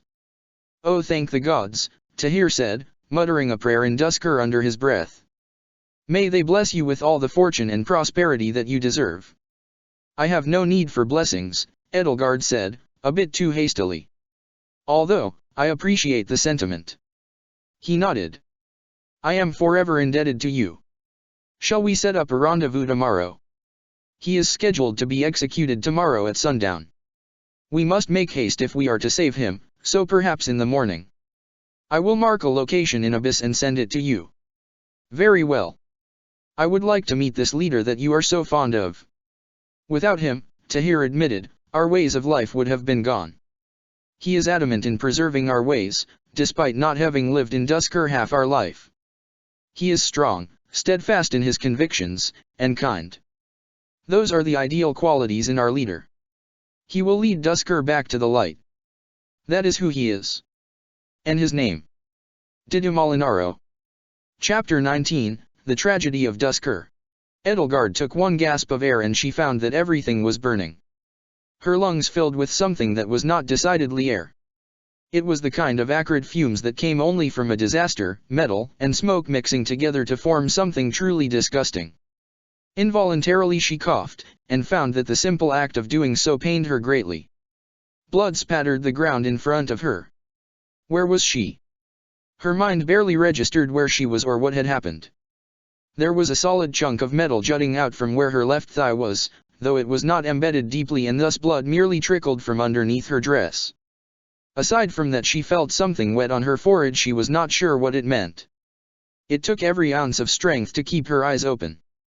The urge to sleep was overwhelming. She could barely move her limbs, if she was not pinned down underneath a steel carapace that once might have been her car. Her blood felt like it was rushing to the top of her head, and she began to quickly understand that something was very wrong. It was not just the concussion she had obviously sustained from the crash, it was something more. And there was the fact that the red of the sky was on the bottom and the blue was on top, facing the earth that pointed skywards.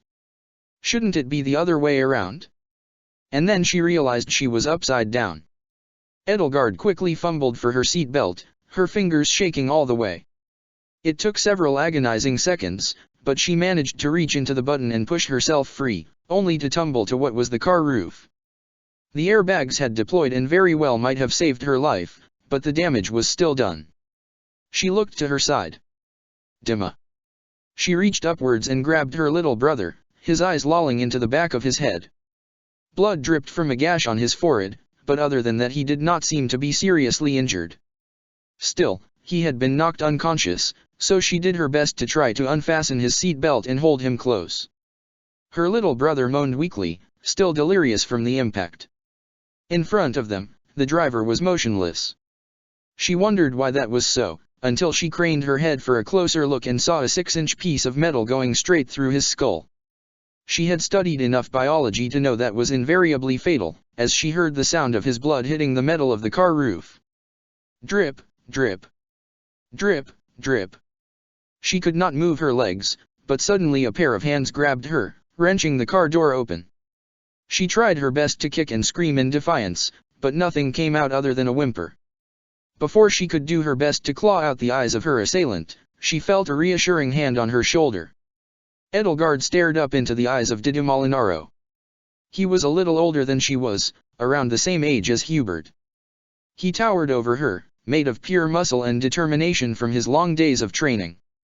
Though it was not his gruff face or his dusky-white features that caught her attention, but rather his piercing blue eyes. Normally they were blank and emotionless, but now they were agonized. They darted from corner to corner, perhaps scanning for any threats that might come their way. He picked her up brusquely and grabbed her, beginning to run. "Hubert," she heard him yell. "Get dim Master Bladded and move." "Damn it," replied a voice of frustration. Soon she found herself being carried far, far away, with a set of footsteps in pursuit. Edelgard moved her head to see Hubert, oh ever loyal Hubert, carrying her little brother in his hands. His hair had been singed, and his clothing was covered in blood. The only word she could use to describe his expression was desperate. "I told Lady Arundel that we should not have been in separate cars," Hubert yelled. "And now what?" "That does not matter anymore," said Didu. "We must fight. And fight we shall." She heard Didu whisper in her ear. "I am sorry, little lady. I'm going to have to put you down." "No," she managed to grit out. "Give me a weapon." "Here." Didu gingerly placed a small knife in her hand, handle first. "Can you stand?" he asked. She was now laying down on the ground, and every bone in her body ached. She felt pain like no other, her vision turning blurry at the edges and red at the same time. She could barely even take account of what had just happened. Why was she here? What in the goddess's name had just happened to their convoy? But Edelgard was a Hresvelg, and so she bit her lip and pushed off the ground to get to her feet. She felt pain in her left thigh from the piece of metal embedded in it, but she had to bear it for the sake of her family. It would not be the last scar she received in her life, but it would certainly be the first. She tightened the fingers around her knife in a backwards grip with all the strength that she had. And just as Pa had taught her, she began to look around at the carnage unfolding before her eyes for any potential threats. It was a beautiful sunset, blue sky giving way to the red of the sun and dissolving beyond the horizon. And yet she had no time to find beauty in it. The blue of the sky turned dark with smoke rising up from the remains of their convoy. 6 or so cars lay toppled on the road, as wreckage and bodies were tossed haphazardly on the side. Blood and oil mixed on the ground, and the sight began to make Edelgard want to retch. Edelgard remembered why they were here. The Hresvelgs and the Bladdids had created a joint agreement to begin business in Dusker, under the context of setting up a meeting with the local people. The Duskurites lived a life of simplicity, though it was not one without technology. Rather, instead of permeating each and every aspect of their life with holograms and social media, they instead preferred the traditions and old ways of a simpler time. They had the tech to live comfortably, and every house in Dusker had all the amenities of modern life. But rather, it was just a rejection of the hustle and bustle of a megacity like Newfoundland. Mother No, Anselma, as they called her, had been instrumental in setting up the meeting between the two families. She was no longer a member of the Hresvelgs. Officially their marriage had been annulled on the basis of the incarceration of Ionius IX, but her connections still lingered. Thus the former Arundel, former Hresvelg, and now Bladdid by marriage became a bridge between families, and it was that scheming that had gotten all of them into this mess. Edelgard did not remember much, just a crash and explosion while she was talking to Dimitri, and then darkness. But now she understood the gravity of the situation. Somebody had obviously planted explosive devices in their cars, set to detonate in a remote part of Dusker. It had to have been an inside job. Nobody knew where the Hresvelgs and Bladdids were going other than those in the inner circle. But she could do nothing about it. She was barely 15. She did not yet have any responsibilities, and so she could only sit back and watch as her family burned before her eyes. She realized that there were figures in black pulling people from the wreckage. For what purpose, she did not know. But as Dida raised his axe and began fighting with one of them, she quickly caught on to the fact that they were not there to save them. The most likely explanation is that they were in on the whole thing. A conspiracy. Just like the ones in the stories. Edelgard just never thought that she would be the one caught up in it. And while she was caught up in her own thoughts, she paid little attention to the masked man coming up from behind her that caught her by surprise. Her scream was muffled as he put his hand over her mouth to silence her. It was gloved, and she felt the disgusting taste of leather in her mouth. As she heard their figure unsheath their blade and raise it toward her throat, she stabbed her left hand backwards into what she assumed was the figure's body. Edelgard heard a groan, and used the opportunity to wrench herself from their grip and stab again. It was a man, she realized, turning around to finish him off. His visored helmet fell to the floor to reveal a Duskurite underneath. He had to have been no older than 20, and for a moment she realized the gravity of what she had just done. She had just stabbed a man in cold blood. The feeling of the knife passing through his flesh and hitting bone was something that would stay by her for the rest of her life. A storm of emotions wormed their way through her brain, but like many things Edelgard would just have to bear it. He crumpled to the floor, and Edelgard reached over and slit his throat without hesitation. "My lady!" Hubert shouted. "Are you okay?" "I'm fine, Hubert," was her automatic reply. It was almost conditioned at this point, because every time Hubert asked her if she was okay it irritated her. But clearly she was not okay mentally or physically, and so Hubert ran over to check her for injuries. He was still carrying Dima in his hands. His normally straw-blonde hair was now dirted with blood and dirt, but the telltale rise and fall of his chest meant that he was still alive. She breathed a cathartic sigh of relief out, knowing that he was okay. Still, he was still unconscious. Perhaps for the better that he was. Edelgard found herself vomiting at the sight of the body in front of her, and what she had just done. Hubert reached over to steady her, but she pushed him away. "My lady." "I am fine," she growled. She steadied herself on her liege and leapt back to her feet. She was no stranger to combat. For years she had been learning the way of the axe, training to become a better fighter. She did not know what the purpose was. The Hresvelgs were not exactly soldiers, and the Bladdids were no longer the military family they once were. And yet each time she swung her axe and defeated her opponents in mock combat, she felt a certain rush that she could not find elsewhere. But it was different. Edelgard had killed that man with a dagger. Not in a fair fight. "I understand it must be hard for you dash. Shut up, Hubert. Just call for help." "I already have," he pleaded. "It's not coming." "What?" "Our convoy was attacked. No doubt by a traitor among our ranks. Filthy Duskurites dash." "That's enough," said Dida gruffly. He ripped his axe out of one of the soldiers and wiped it on his sleeve, the blood staining his crisp fabric.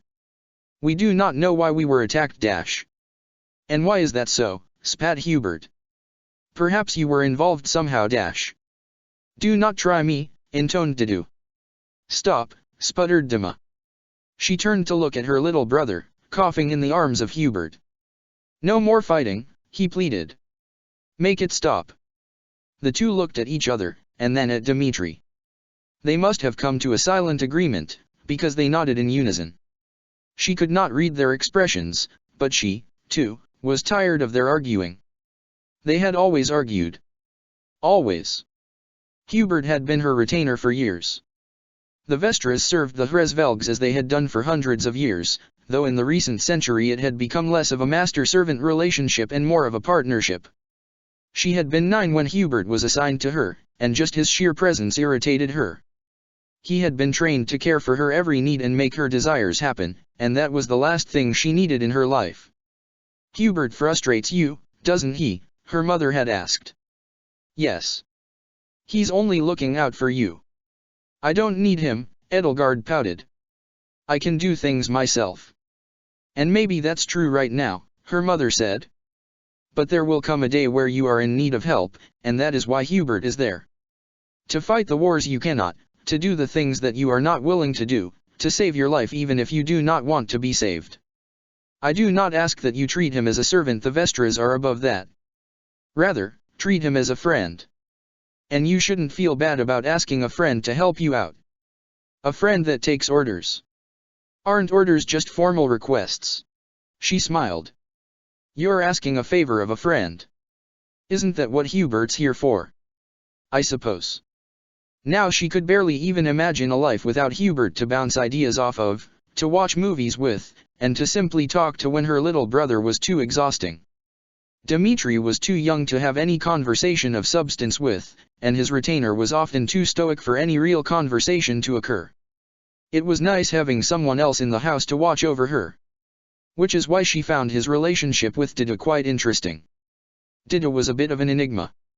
He always spoke of the land of Dusker where he was from, millions of miles away in the outskirts of the system. He had chosen a life of servitude to provide for his family, and so the Bladdid family sponsored his family back home in exchange for his service as a retainer. But as the Vestras did, they did not treat him as a slave or as a manservant. Instead, he was meant to protect the young Dmitri and impart upon him the same lessons that had driven Dido so far. He had always been known for his steadfast demeanor, his utmost reliability, and uncanny physical strength, perfect qualities for a bodyguard. It was no wonder that Dido and Hubert clashed. They had very different ideas about how to raise their respective lieges, and how much responsibility the two of them had. Dido thought his counterpart was too dark and brooding, and thought that he was being deceitful to Edelgard. Hubert thought that Dido was too stoic and that his brutal honesty, though it came from his good nature, would leave Dmitri in tatters, which had happened more than once. Their constant bickering would ring through the halls, and sometimes Edelgard wondered if they would actually fight someday. Well, at least it would be a quick fight. No doubt Dido would toss Hubert like a rag doll and then wipe his tears afterward. But at least it would be a sight for the ages. It was not family dynamic any way they sliced it. Though they were retainers by name, Dido and Hubert served as de facto older brothers for the little Hresvelg and Bladdid. And just as they would die for their lieges, one day Edelgard found that she might be willing to die for them, but only if the right opportunity presented itself. "Where is mother?" Edelgard yelled. "Where is she?" "Lady Bladdid is nowhere to be found," muttered Dido. "Her car is empty." "And father?" asked Dmitri, quiet as a mouse. "They were in separate cars because she wanted to talk to the Hresvelg family," Hubert said. "But that car is..." As if on cue, the second car that was flipped over burst into a round of yelling and screaming. Men in black descended upon the man inside, who seemed to be trying to fight them off with nothing but the ceremonial lance of the Bladdid family. There was a loud squelch, and one of them collapsed as the end jutted out through his back in a spray of blood. But any resistance would be short-lived as the lance fell to the ground, the wielder's arm coming with it. Lambert Egypt Bladdid was dragged out of the car head first, and before Edelgard could even react, Dido and Hubert rushed over to save their master. Time seemed to slow to a crawl, his otherwise regal features contorted into a grimace of pain, but his eyes were fixed firmly on his two children clinging to one another. His suit had been thoroughly ruined, and the tattered remains of his tie moved in the wind. Blood dripped from the stump of his right arm and fell onto the floor, pooling into a stream of red that stretched into arcing rivers and channels. Drip, drip, drip.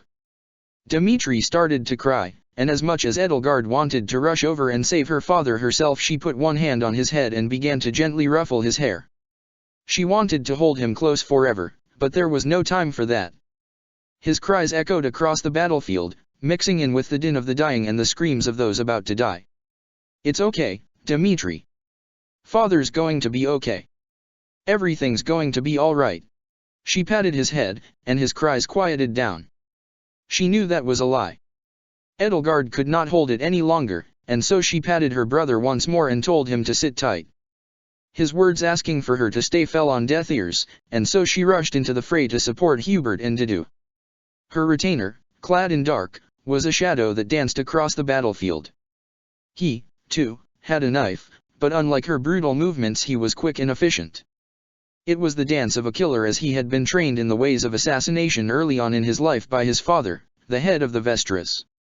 Every strike was carefully placed to dodge another attack and follow up on Didu's attacks, and for once, the two were in perfect unison. Didu was an unmoving brick wall. His sheer presence forced the masked men back, and with every attack his axe found another target. But he had no shield, and so every attack against him was barely dodged or blocked. Occasionally he would be nicked or scratched with an attack he could not move out of the way in time for. And they were not making any headway towards Lambert. For every step they made he had been dragged 2 steps away. She could see that he was being dragged by his shoulders toward an open field by 2 burly men. She did not understand why. One man charged toward her, and she quickly dodged out of the way of his first sword swing and leapt over another. Gilbert had trained her well when it came to fighting. She was, after all, first in her age division in the axe across all of Newfoundland. But unfortunately she did not have an axe in hand, and so her attacks were clumsy. The knife did not suit her, but regardless she managed to cut a jagged gash across the man's left arm with a downward strike. Using that opening, she punched him in the chest with as much power as she could muster. It was not very effective. She cursed her body, weak as it was in its current state. If only she had power. If she had the muscle of Didu or the guile of Hubert, she might not have been in this situation. She would do anything for such power, Edelgard silently declared, so that she would never be weaker than opponent ever again. Still, she was able to rip off the helmet of her assailant and slash across his eyes, blinding him. The brutality of such an attack was not lost on her, but she was desperate. And a desperate animal was the most dangerous. Another Duscurite. What in the world was happening? He fell, and another took his place. But she caught a strike to the arm with the flat of a soldier's blade, and so she fell to the ground. Hubert swept her up in his arms before she could fall, delivering a fatal blow to her assailant's gut before spiriting her away to a safer location. "My lady," he hissed.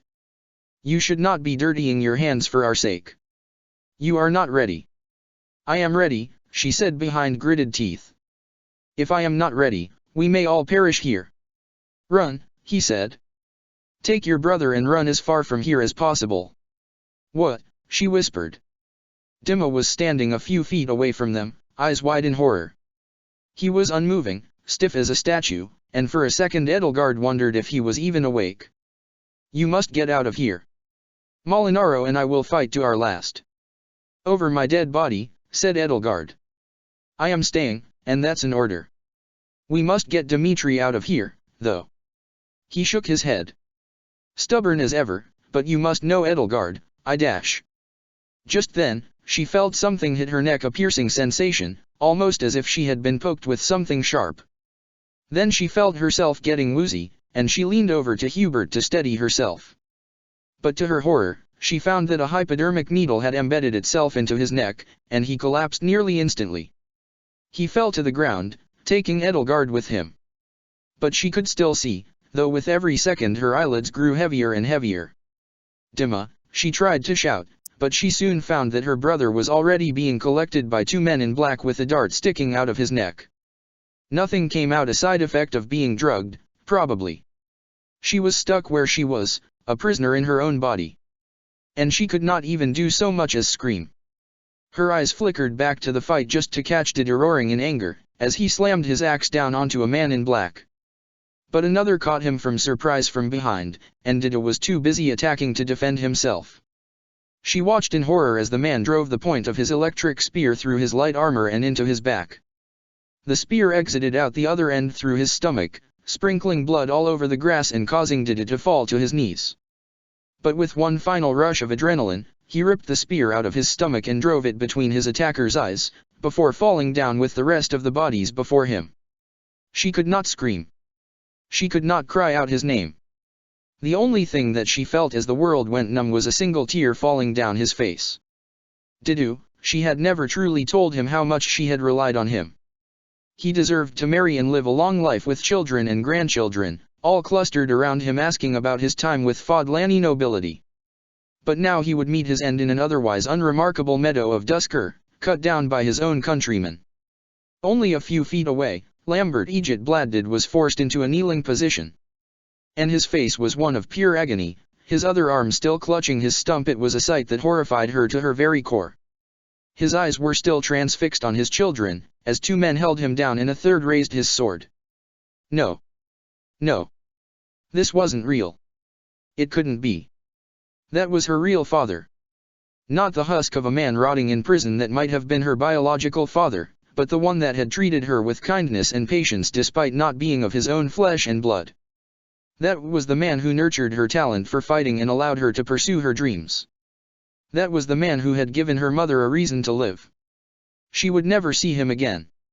And for the first time in her life, Edelgard regretted that she would never have the chance to say I love you to someone.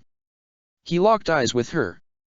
Avenge us, Lambert said, as the sword came down on his neck. Those who killed us, tear them apart. Destroy them. His head rolled onto the ground in an ocean of blood, eyes wide in shock and mouth still hanging open. Where his head had once been now sprayed blood, falling to the ground in a heap of clothing and flesh. Blood stained the grass beneath, every blade soaked in more red than she ever imagined a human body could contain, dripping into the earth and back to where the goddess dwelled. Drip, drip, drip. Drip. She could not watch any longer. Edelgard's eyes felt so heavy, and as they shut for what seemed like an eternity, she heard a voice speaking above her. Take the children. Leave the Duskirite to die. She vaguely felt a pair of hands pick her up like a sack of potatoes, but now everything felt numb and so far away. If she could speak, she would cry out to the goddess, dead as she may be. If she could cry, she would be sobbing over the death of the only family that she ever had. And if she had power, she could have saved them. Darkness took hold before her thoughts of revenge could surface. But those were the thoughts that would linger on for the longest, and the image of her father's head rolling unceremoniously onto the meadow grass would stay with her as long as she lived. Edelgard read the report once again through her hollow lens. Dusker soldiers descended upon the convoy, resulting in the death of the Hresvelg and Bladdid families. Included in the dead were Lambert Bladdid, head of the Bladdid family, and his children. The response from our great empire was a crackdown on the planet of Dusker, wiping out the perpetrators responsible for the attack and ensuring order on the world. The Dusker rebels fought back valiantly, but they were vanquished due to the heroism of our God Emperor's armies, avenging the tragedy of Dusker. 4 lines to sum up the death of everyone and everybody she cared about. The official report blamed the Duskirites for the tragedy, but she knew that it was a lie.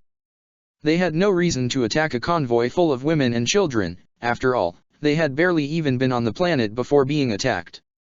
It was not like the Von Agirs or the Akrons of the world, who bled their fiefdoms dry and thus deserved whatever retribution was placed upon them.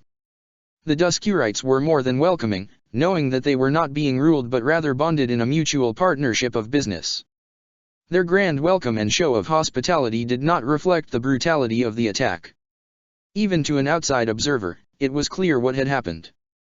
The Bladdids and Hresvelgs had grown too powerful, and under their union they would be one of the most powerful conglomerates both politically and financially. To let them prosper would be a direct challenge to the magistrate's administration, and perhaps usher in an age of corporate domination ruled by the nobility. Perhaps it was being overly paranoid, but the God Emperor was quite quick to destroy anything remotely threatening to his reign. The clear response from the magistrate would be to either limit them financially, or finish them off in one fell swoop when gathered in one location. Clearly they had chosen the latter. But Edelgard was adamant that it wasn't that simple. Clearly it was an inside job. And officials in the magistrate had invited Lambert to do business in Dusker. There had to have been another element to it. She would just have to find out why. She and Hubert were the only survivors of the attack. And Hubert was smart. He had to have known that the magistrate was responsible. And yet he chose to serve them instead of fighting them. No, Edelgard corrected herself. Dida was alive. The last she saw of him was being skewered through his stomach by an electric javelin. And yet somehow he had risen from the dead. Was it really him? Or was it an impostor, taking his name? She would have to find out for herself. She waited in a secluded area of the abyss, inside of an artificial park created through the clever use of hydroponics and sun lamps. She liked having her rendezvous in parks. Nature was quite beautiful, and it also gave her a good way to escape if necessary by grappling through the trees. Still, it could not match the beauty of Gronder Park, and the artificiality of an underground park was not lost on her.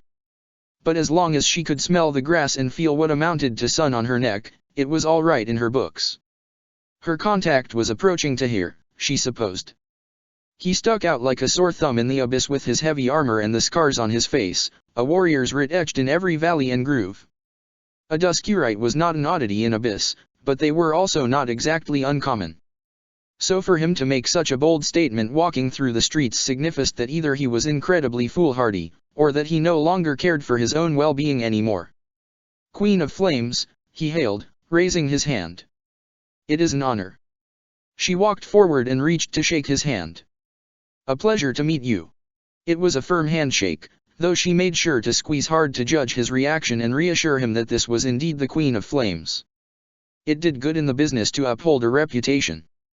I've silenced the area so we can speak properly, she said. What do you know about the upcoming execution? I know that there will be an Imperial platoon stationed there, he said. It's set to be in Bear Square. A public execution. That would make things more complicated. And I suppose he's already been moved, so intercepting the transport convoy wouldn't be an option, she mused. We'll just have to stop the execution ourselves. Tahir nodded. A direct attack would be foolhardy, Edelgard continued. Too much risk of collateral damage in an open square, and I doubt your leader would like civilians to be hurt to save his own life. So it'll be subterfuge. I will have men planted among the crowd, Tahir replied. Good. That'll be necessary to create a distraction. She leaned her chin on her right hand, deep in thought. Will von Agir be there? She asked. Yes. He is the head of the enforcers here. He will most certainly be there. And besides, he said, clutching his wrist, I have unfinished business with that man. Very well. The foundations of a plan began to simmer within her mind. Ferdinand von Agir. The proud son of Ludwig von Agir, he had risen to the position of commissioner in only 8 years, no doubt due to his family's pull but also due to his success in quashing rogue elements and keeping the streets safe. The only blight on his reputation was the Queen of Flames and her band of rogues, something she could use to her advantage. I am Ferdinand von Agir. And you would do well to remember my name. She blinked, recalling an impeccably styled orange mop of hair covering an arrogant man living in her shadow. Did she know Ferdinand in another world? The last time she had seen him was in her childhood here, and yet she felt like she knew him. What exactly was he in her other set of memories, and why did she recall the way he said his name? I'm going to pull up the surveillance from the square and we can go from there. Petra, what do you make of all of this? Petra McNeary stepped out from behind the tree she was hiding behind and stepped towards the two. No doubt she had been hiding there for quite some time, though whether she was hiding from Tahir or her she did not know. She was an expert assassin, and Edelgard knew it was no easy feat to make her presence hidden. And for anyone that was not the Queen of Flames, she was, for all intents and purposes, invisible. But what gave her away was simple. Edelgard had surveillance on the park that picked her up on the sensors. There was no getting around that. You were knowing I was here, she said, blinking. Her cast had finally been taken off, and now she was back at full operational capability. It is the duty of a leader to know where her subordinates are, Edelgard replied. Even if they are spying on her. I am not being spying, she said. I mean, I am not spying. Then I suppose it was you that slipped the Duskyrite's letter in my mail. Yes. Tahir's eyes flickered between the two nervously. Edelgard relaxed her shoulders. For what it's worth, you have my gratitude. This is a worthy opportunity for us. I am having surprise that you are not angry, Petra said. But I am being of will to accept the, how do you say, consequences for doing so. An exile must be sticking together with other exiles, yes. And I thank you, Macniary, Tahir said. I approached her with our plight, and she graciously accepted. She is a worthy warrior like you. I have great respect for the people of Brigid, and for her to show such generosity despite her people's suffering is a great honor upon her character. Petra blushed slightly and shook her head. It is being my duty. Regardless, we will save Didu Molinaro. That much is for certain. Tahir nodded. Agreed. I am of belief that we should be singling out the Enforcer Commissioner, Petra said. May I be drawing up a plan? Of course, Petra. Your input is valued, as always. I do have some ideas in mind, but I'm open to some suggestions. She reached out of her knapsack for a pen and paper and started jotting ideas down. I am not knowing why you fight against the magistrate, Petra said as she scratched out a line and furiously scribbled over it. But you must be having a strong conviction, to be fighting like this. A reason to fight. I have them, Edelgard said dismissively. We all do. I am not knowing who you are under that mask. But whether you are being a Almiran queen, a new Fodlani seamstress, or former nobility, know that I will be fighting alongside you to the edges of the world, if it needs being. And the same to you, Princess of Brigid. It was a title that Petra rarely ever used, but it was an honorific that she deserved. Tahir, you fight for your people as well, yes. If only it were that simple, he said. He sat down on the root of a tree, perhaps recalling his life before. My people are gone. But I fight out of loyalty to my brothers and sisters. Those who cannot fight anymore. Those who have no place to call home. That perhaps my life will return to the Earth Mother, and that I will have used my life to uplift the spirits of my people. Perhaps Edelgard would have said the same if she were not so selfish. It was a respectable trait to be loyal, but blind obedience made one no better than a dog. And duty could be no more than a pair of shackles chained to obligation and foolhardiness, resulting in unneeded death. She of all people knew that she had a duty as the last of the Hresvelgs to avenge her family, and to create a new world where what happened to her family might never occur again. But duty drove her little compared to her burning desire for vengeance. Many years ago she might have cried and sobbed for Mercedes when reading about the tragedy of Dusker, but now the most she did was grit her teeth in rage. The world was unfair. She knew the truth of that a long time ago, living in a life of privilege, sheltered away from the pain and horror that she would become all too familiar with before her 18th birthday. The only thing she could do was to fight against that unfairness and enact her own form of justice. That was what drove her. And she would use people if she needed to. She would throw away her conscience, her personality, even her own life if it meant she could make a better world so that a little girl and her brother might never be orphaned again. Part of her wanted to save Didu, if it even was him. But there was a small part of her that wished that he was truly dead, because she could not bear being reminded of what she had lost. She feared that his presence would dredge up memories of her happy childhood, and the last thing she wanted to do was to live in the past. But Edelgard had a duty to him, just as he once had a duty to her brother. She had to save him. No matter the cost. Perhaps we are all shackled by duty, she mused. And I am not willing to throw away those shackles just yet. Does that make me weak? I have my own reasons to fight as well, Edelgard declared. And perhaps with us combined, we can truly strike a decisive blow against the Empire. But we must start with this execution. Petra, what is the status of the Black Eagles? Still being injured, she said. You asked for a week of recovery for them. I did, Edelgard replied. I am glad to see you are doing okay after the lab raid. It has been better. But what about your arm that is broken? Petra asked, recalling the fact that Edelgard had very clearly broken her arm during her fall from the tower. It healed, she said abruptly, and that was that. Luckily her healing factor accelerated the repeated injuries she took, though it no doubt had its limits. And it was a crutch to keep relying on her enhancements. Her real strength came not from the weight of her fists or the muscles on her body, but from her brain. It came from her conviction to do absolutely anything to achieve her goals. Regardless, she was in tip-top shape less than a week after, and that meant more time to work. Then we shall act on our own, said Tahir. I have about 20 men. What do you think we can do with 20 men and the Queen of Flames?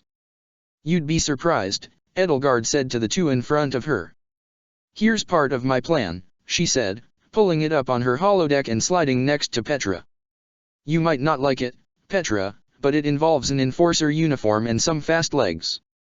Chapter 20, Execution at Sunset. Edelgard paced around the empty room, waiting for the signal. She did not want to dwell on the past. She had done enough of that for the time being. And her hands were already focused on the present. She fiddled with a laser weapon on a tripod, rigging the explosive charges and making sure the tracking software worked properly. Instead, she decided to think about the future. What laid in wait for the Queen of Flames? The path of blood was an arduous one, as blood-stained as her hands were already. At first they were the blood of family, but now she had the blood of so many others on her hands. It did not matter whether it was by her axe or by proxy. Death followed her like a shadow.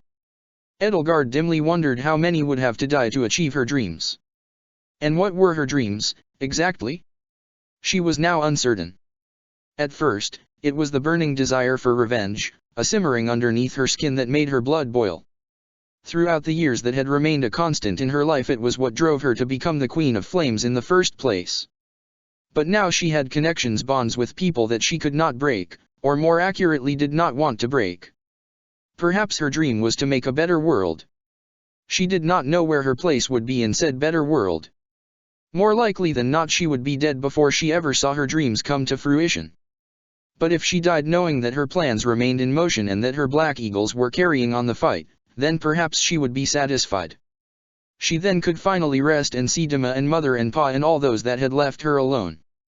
But until then, she would have to steel herself and live to fight another day. Edelgard dreamed of a world where she was happily married with children and grandchildren, all watching expectantly as she told them about the stories of her past. She imagined herself with wrinkly skin and weary bones, living a long and fruitful life alongside someone she could not recall. The woman in her dreams, she was the one who came to mind. Not her past lovers, but rather one that she had never actually touched or kissed. She did remember that she had kissed the mysterious mercenary that invaded her dreams so rudely, but as long as it was not in this world it was tantamount to a dream. It was a very, very, nice dream. Oh, what I would do to see her in the flesh.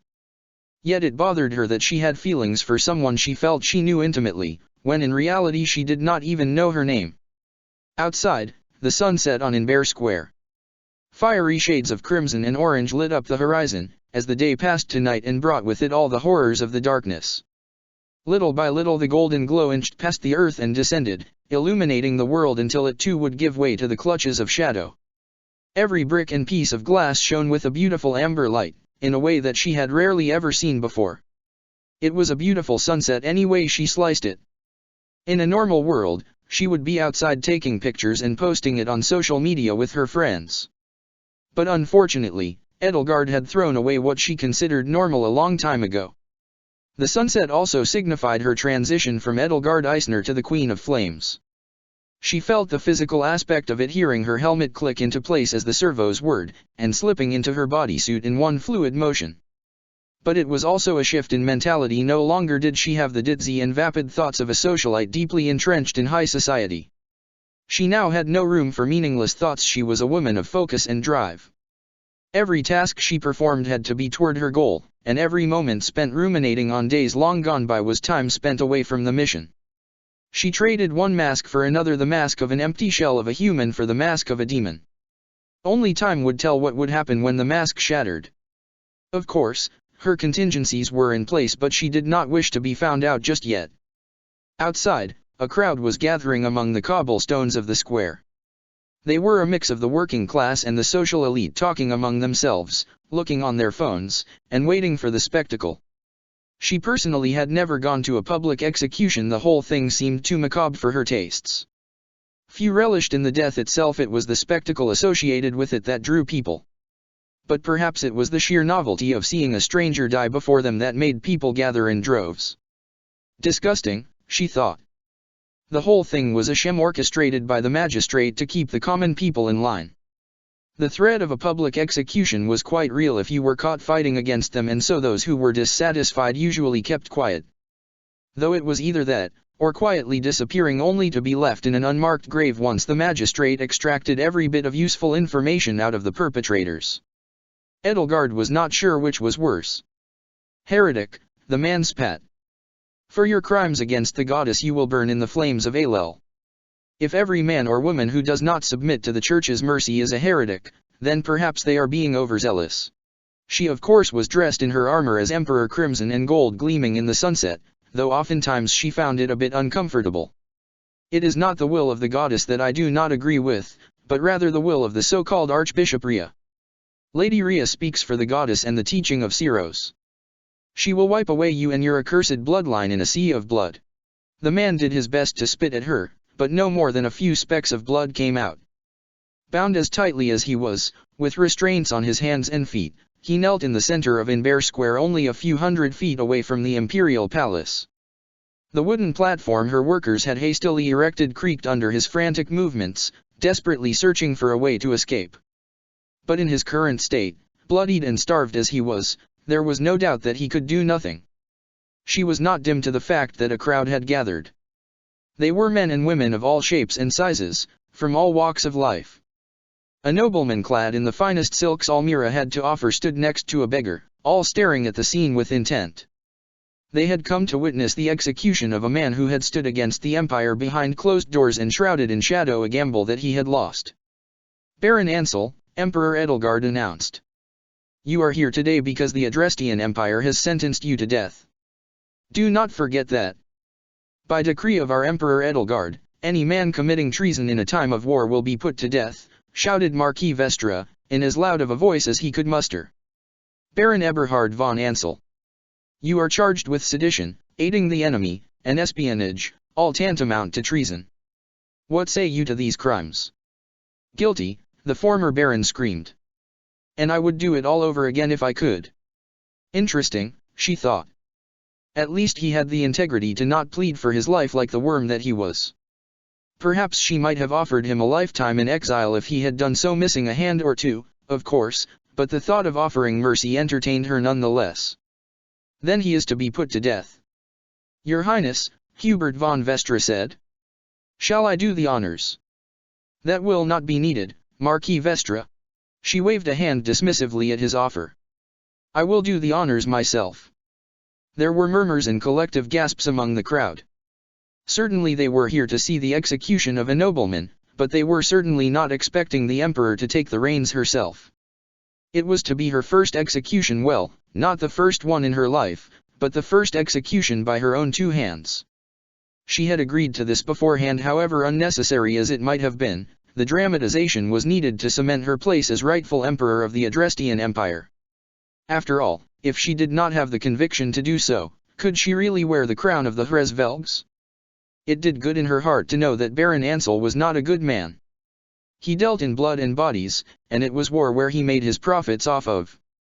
He was a man with no morals, neither in his business dealings nor in his personal life. Yet he was a devout believer in the Church, and so that was why he had turned informant and allowed the spy rings of the Church and Faergus to prosper with his support. They had only caught him after cracking his cipher through months of painstaking effort, and using that to capture him and his collaborators.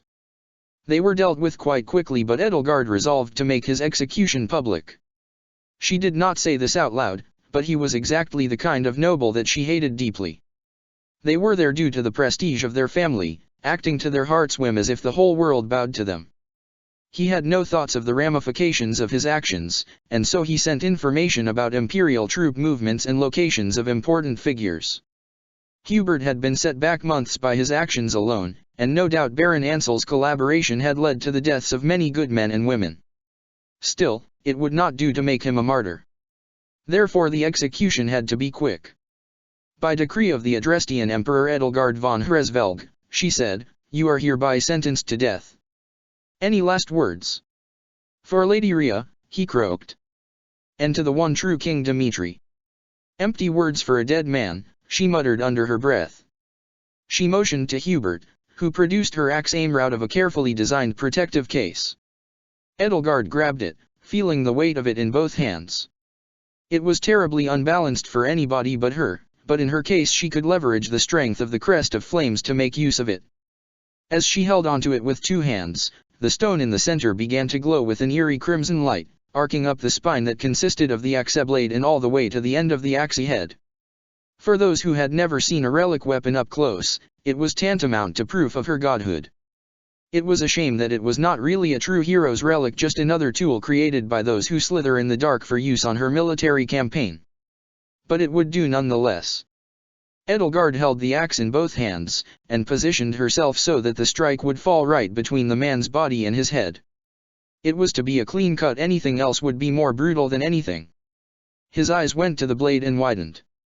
But there was a smile on his face, as if he had fully accepted his death. Perhaps she would have less nightmares if he resisted less, and thus with that Edelgard von Hresvelg had no more reservations about the execution in her heart. May the goddess have mercy on your soul, she said, not fully believing in the words that came from her own two lips. She brought the blade down on his neck, and she felt the sickening sensation of bone crunch as Aimer crashed down to the ground, dripping with blood. Edelgard rubbed her eyes to return to reality. Outside, she could hear the commotion as the magistrate brought out the prisoner. Though from her high vantage point she could see the crowd, she could see little of the man's face. It was clearly a Duscurite, with an unkempt beard and a stern facial expression, but she could not read whether it was Dido or not. She had not seen him for nearly 10 years. No doubt the man before her was a completely different person altogether. That was her cue. The execution was about to start, and so she grabbed her helmet and felt every bit of metal click into place, the pressurized seal between it and her suit letting out a small hiss of air. Her visor flared to life, overriding her HoloLens and allowing her full view of the scene playing out before her. She made her way from the room to the balcony that overlooked the square. The abandoned building she had found was almost too convenient. Who would leave an unguarded apartment in front of one of the most popular parts of Newfoundland? Still, she could not exactly complain. It was trivial for her to bypass the security systems and make her way in uninvited. She did not even need Bernadetta for this one. And so she laid in wait for the right sign, as she leaned on the windowsill right next to the balcony. Of course, if Edelgard was spotted, it would ruin the whole surprise. And so she stayed out of sight, letting her visor show her what was past the concrete and steel of her home away from home. The scene that played out before her was quite interesting. There was the makeshift execution platform, made of hastily constructed scaffolding and covered in a tarp emblazoned with the insignia of the god emperor. In the center was the man that she supposed was Dido, hands tied behind his back and kneeling on the ground. His eyes remained closed, and though she supposed the magistrate had cleaned up the blood, he seemed to be holding in the pain. Enforcers were scattered across the area, each holding their weapons, daring anybody to make a move. There must have been a small legion worth of them. No doubt they had turned out in droves to make a statement. Away from the stage was the crowd, which she judged to be about a few hundred people. The normal foot traffic in the center of Inver was gone, replaced with a few enforcers manning the exits and making sure no one tried anything funny. And there was Commissioner von Aegir, standing in all his glory next to the man set to be executed. The same impeccably styled orange mop of hair sitting on top of his smug face, his angular features giving him a regal look.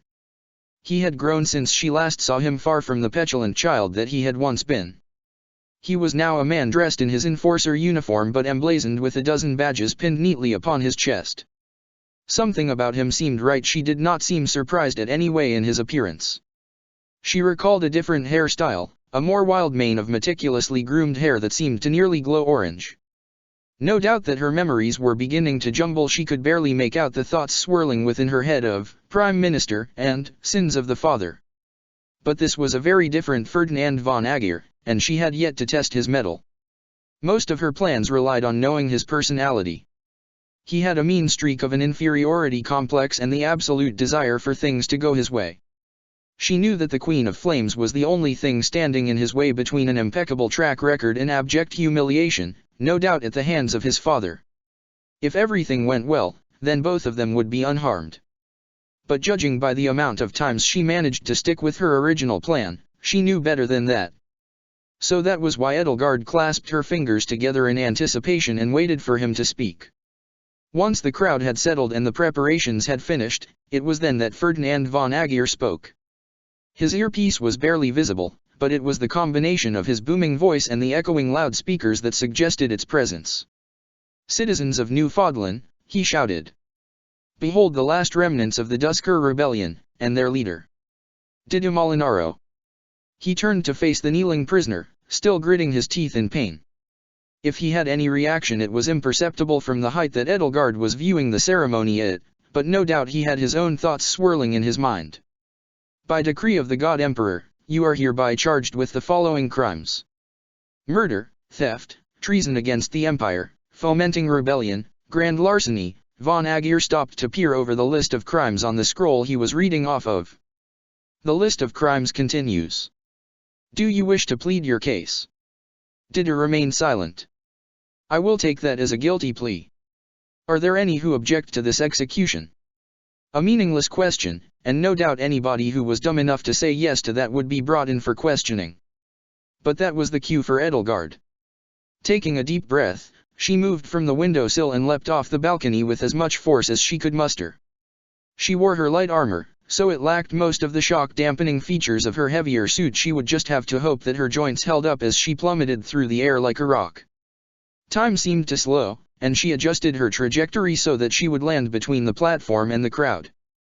She was lucky that she was able to jump that far, otherwise, she might have landed on a poor soul or two.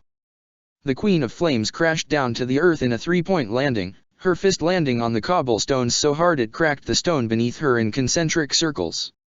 She ignored the horrified reaction of the crowd behind her and rose to her feet, none the worse for wear.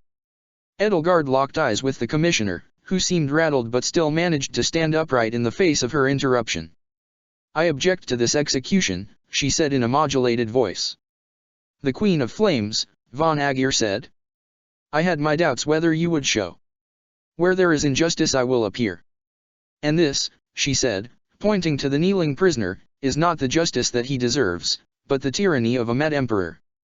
Gasps rang out through the crowd, and some tried their best to leave. But the majority were enthralled by the scene playing out before them, and so she felt only a bit of movement in the crowd. No doubt the Dusker mercenaries were in the crowd in disguise, and they too did not stir, a testament to their disciple and unity. "It was his people that caused the tragedy of Dusker," he said. "Taking his life is true justice." "And what do you know of the tragedy?" she shouted, incensed. "You think just because the God Emperor wills it, that it is true? That the Duskerites truly did kill an innocent family? If you truly believe that, then you are as naive as Governor Aegir." The crowd was silent. No one dared speak their mind, for any words of affirmation or questioning was tantamount to a confession of guilt. "Do not mention my father," von Aegir spat. "Besides, you are guilty of these same crimes," von Aegir said. "What right have you to object?" "And that is where you are wrong," Edelgard said. "Under Penal Code September 1, 32, any prisoner condemned to death has the right for a trial by combat via proxy." Murmurs rippled through the crowd. No one had invoked that for nearly 100 years, because any champion chosen would no doubt lose to whatever surprises the magistrates had in store for them. She was lucky she had taken a couple classes in law previously in her case studies. She noted that only a single trial by combat had ever delayed an execution. And that particular trial was a sham.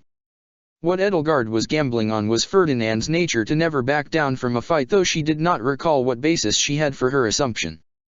Commissioner von Aegir grinned. "Then you should also know that under Penal Code September 1, 34 said trial by combat can be waived by decree of the God Emperor. And since His Majesty has declared that his sentence is death, then there cannot be a fight. As much as I would like to cross swords for the sake of my honor," he said, "my loyalty to His Majesty trumps all." Ah! There went plan A, plan B it was. I had hoped to settle things fairly and amicably, Edelgard said. However, since you are unwilling to face me in single combat, I'll be taking your head. With a single flourish, her hallux assembled itself with a satisfying clink. Enforcers, von Agir yelled. Surround her. He drew his own sword to meet her, and his men began to follow. Slowly they began to encircle her from her sides, with a couple coming down from the stage itself. Each one was heavily armed, with riot gear equipped to boot. No doubt that if she was to fight through them all, then she would not come out unscathed. He leapt down from the stage and onto the cobbled streets below, in an attempt to cleave her where she stood. This she dodged easily, and blocked his follow-up attack with her hallux, sparks arcing through the darkness. Though the enforcers bristled at the thought of their leader engaging the Queen of Flames, he raised a hand up to stop them before he stabbed at her side. No doubt he wanted the fight, though the hubris of Ferdinand von Agir would be his undoing in the end. It was clear to her that while Ferdinand was a formidable opponent, he was clearly a lance wielder first and foremost. His jabs were quick and efficient, but his sweeping strikes left something to be desired. Sword play was clearly not his forte. He might have been good enough to win at the Enforcer Academy, but to a mercenary like her it was nothing special. Edelgard was in a different league altogether, which might have been different had he been using a lance and not a ceremonial sword, so she entertained the fight a bit longer. Every one of his attacks were parried rather quickly, and as he swiped at her legs she managed to deflect it with one of her gauntlets. She counted 5 openings where she could have delivered a fatal blow with her hallux. Yet something stayed her hand. Was it mercy? No. Killing the commissioner would only prove problematic. She knew that. Yet in her heart of hearts she did not truly want Ferdinand von Agir to die just yet, and there was more to it than simple pragmatism. She carefully feinted a massive strike downwards, and Ferdinand raised his sword to catch it on his guard. Instead, she twisted to the side in a whirlwind of movement and knocked him off balance with a clever sweep of her right leg. Deciding not to kill him just yet, she drove the point of her knee into his chest and forced him backward. Von Agir tumbled to the ground, but somehow landed upright. He panted heavily, but still managed to hold his sword upright. Seeing that their commissioner was on the back foot, the enforcers began to close in. Shields and swords interlocked, glowing with the telltale hues of heated blades and vibro swords. There must have been at least 24 of them. Their IFF tags glowed a bright red on her visor. They were closing in 12 feet, 10 feet. I don't have time for this, she said to no one in particular. She whispered into her helmet the trigger code word, and the weapon from the balcony flared to life. A red dot targeting system appeared right on Ferdinand's chest, tracking his every movement including the heaving of his bruised chest. And once he stared down to figure out what the burning feeling was on his breastplate, all hell broke loose. Get down, an enforcer yelled, tackling him to the ground, and the two tumbled off the stage in a heap of clothes and armor. Then the first enforcer struck to her left. A lance was thrown right where she had been standing, though with a quick sidestep she managed to avoid it as it clattered to the ground before her. The crowd started screaming and heading for the nearest exits, but that was made difficult by the hiss of air somewhere within the crowd. What the hell, someone else yelled, as the square was engulfed in a cloud of smoke from all directions. Now all she could hear was the screams of the common citizens, fearing for whatever retribution she might deliver upon their heads. Enforcers shouted to maintain order and form a defensive line, yet through the smoke none of them could figure out where they were amidst the chaos. She relished in the chaos. She suppressed an involuntary cackle and flipped on her contour vision so that she could see, as lines of yellow arced to form the outline of the world around her. Edelgard then decided that the best course of action was to run through the stage and figure it out from there. The minute her foot touched the stage, the enforcers started yelling. She's going for the dusky right. But unbeknownst to them, she instead used her grapple to latch onto a nearby building and pull herself up.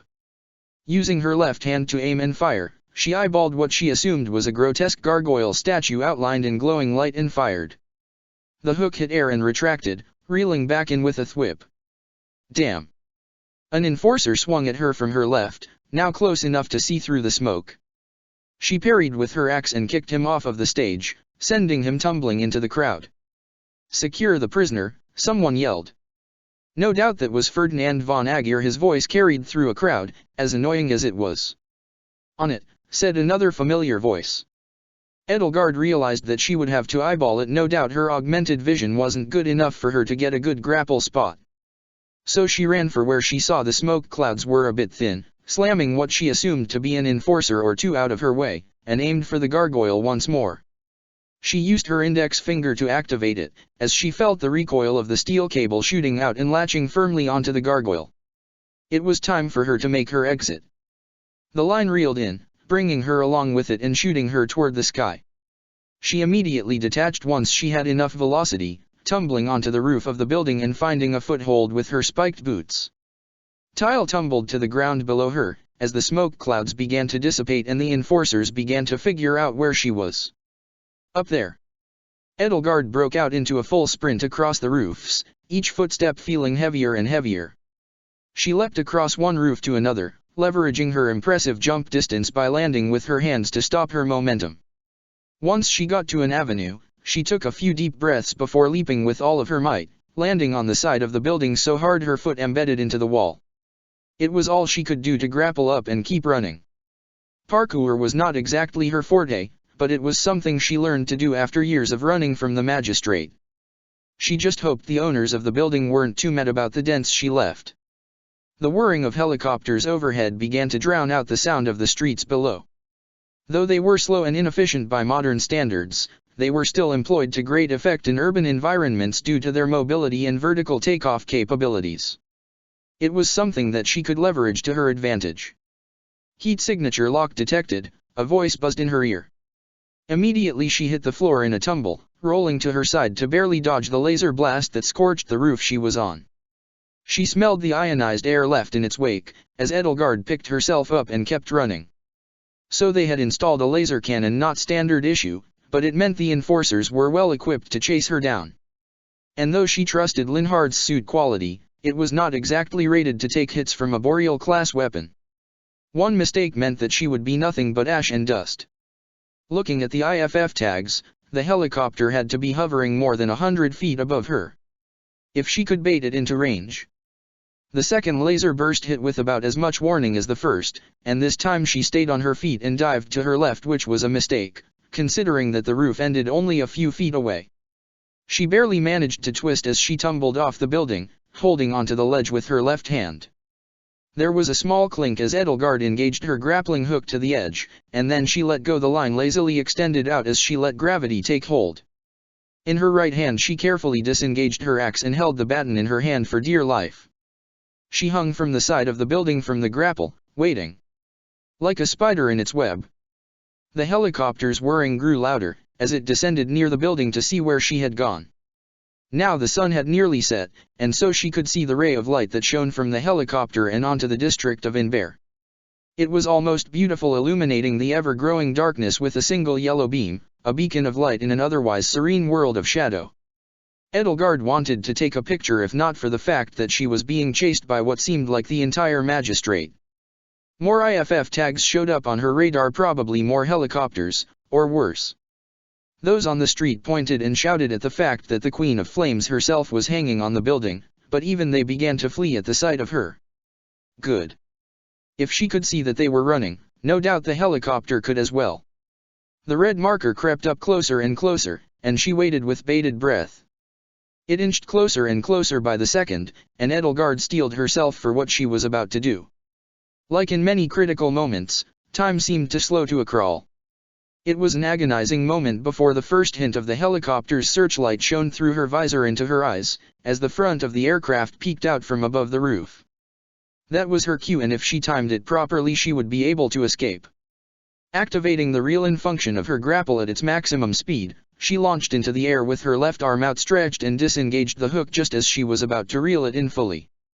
Edelgard von Hresvelg shot into the evening sky, towards the hovering helicopter overhead, and aimed for the open passenger compartment. The apex of her ascent was just barely enough to grab onto the ledge of the helicopter's open door, and it didn't take very long for her to pull herself up. A poor enforcer who barely realized what was happening ended up being thrown out and onto the roof, painful, but not fatal considering the aircraft was hovering dangerously low. In the blink of an eye, she closed the space between the passenger compartment and the pilot seat before the pilot had time to react. H-347 has been compromised. She threw him out as well. Edelgard made her way into the pilot seat and took the controls. Let's see. She racked her brain to try to remember how to control the damn thing, but not much came to memory. She cursed herself for not paying better attention when reading the manual for these things, but at least she could figure it out as she went. Her left hand jerked the left stick backwards, and she felt the helicopter lurch as it began to soar upwards. That was good, which meant the right stick was how she would get out of here. Though the helicopter hadn't been ascending for very long, she let go and pushed forward on the right stick with all her might. The cyclic felt odd in her hands, but as the helicopter began to surge forward she finally began to feel at ease. The chatter of the radio was incoherent, but she did know for a fact that she couldn't stay for very long. On the HUD of the helicopter several friendly IFF tags appeared on the screen, though if they were friendly, it meant that technically they were unfriendly for her. Two were moving far faster than the others. She did a rough ballpark and estimated that they must have been moving at barely subsonic speeds. So they've scrambled the hover jets. They would catch her within a minute if she was lucky. No doubt they were going to blow her to pieces. She could not stay, that much was certain. And so Edelgard ripped the right stick off while it was still pushed all the way forward, so that the helicopter would stay moving without any manual input. It came out, wires and all still attached, so she firmly pushed what was left of the stick into position and then threw the remaining pieces out of the window. There was a small window of timing where she could succeed.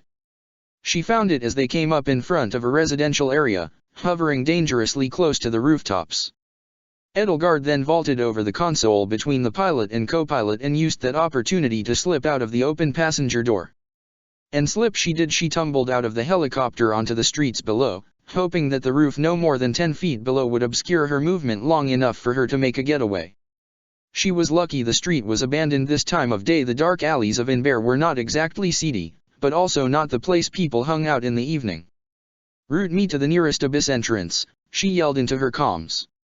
"On it," said the familiar voice of her operator. "Next right, go down the staircase into the abandoned bar and keep on going." Not one to doubt Bernadetta, she broke out into a full-out sprint and made a sharp turn to her right.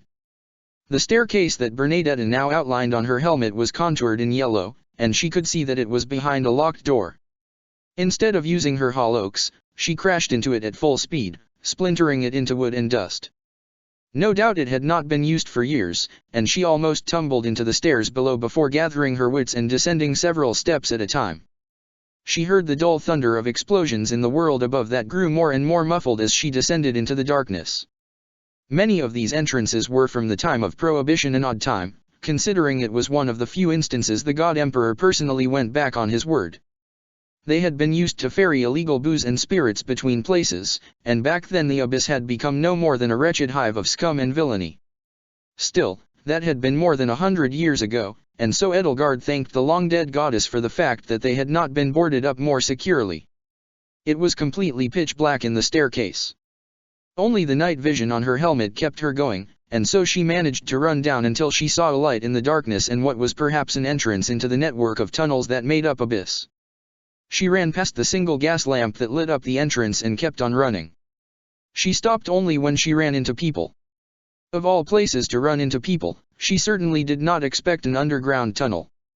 "A pretty lady we have here, don't we?" said one of the men. He was dressed in leather and jeans, twirling a knife with his right hand. What was most interesting was that he wore a black mask, and so did the men with him.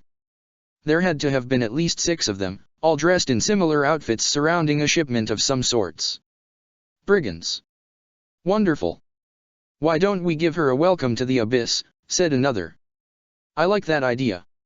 So let's start by giving us everything you have, pretty lady." Edelgard was silent, instead choosing to let her words speak for herself.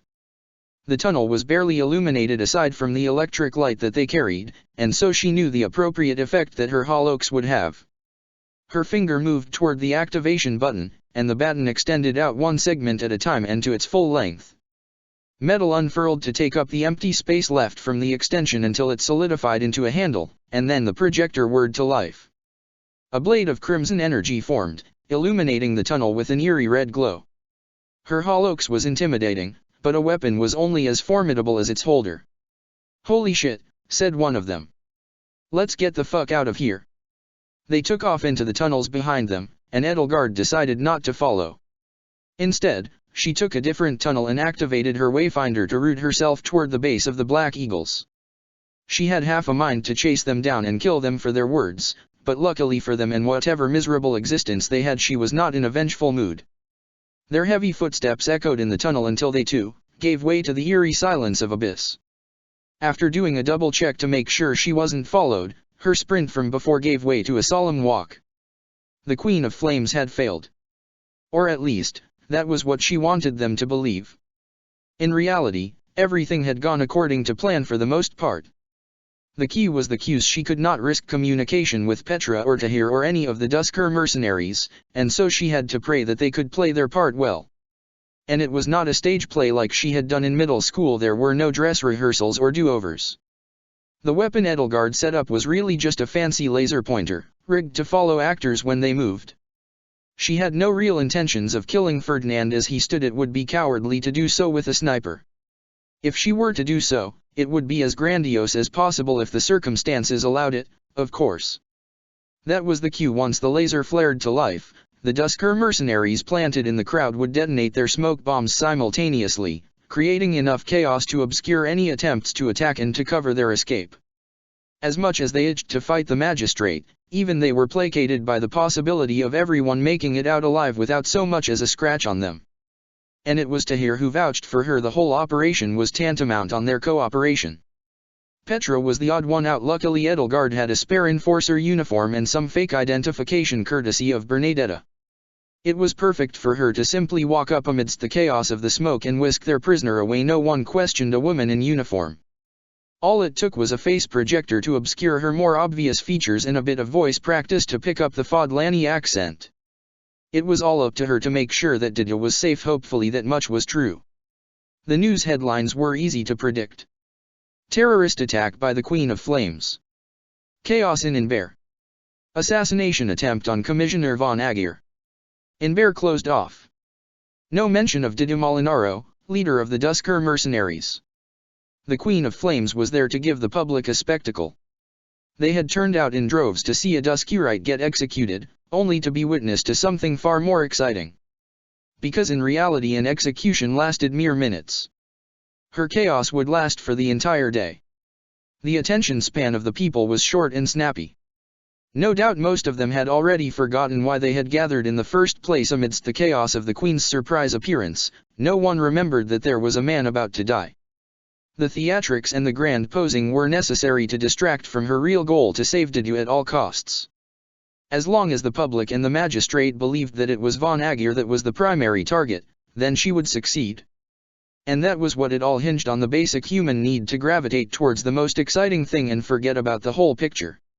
She was very shiny bait, which was why the magistrate had chased her, no doubt blowing the helicopter she had been on to smithereens.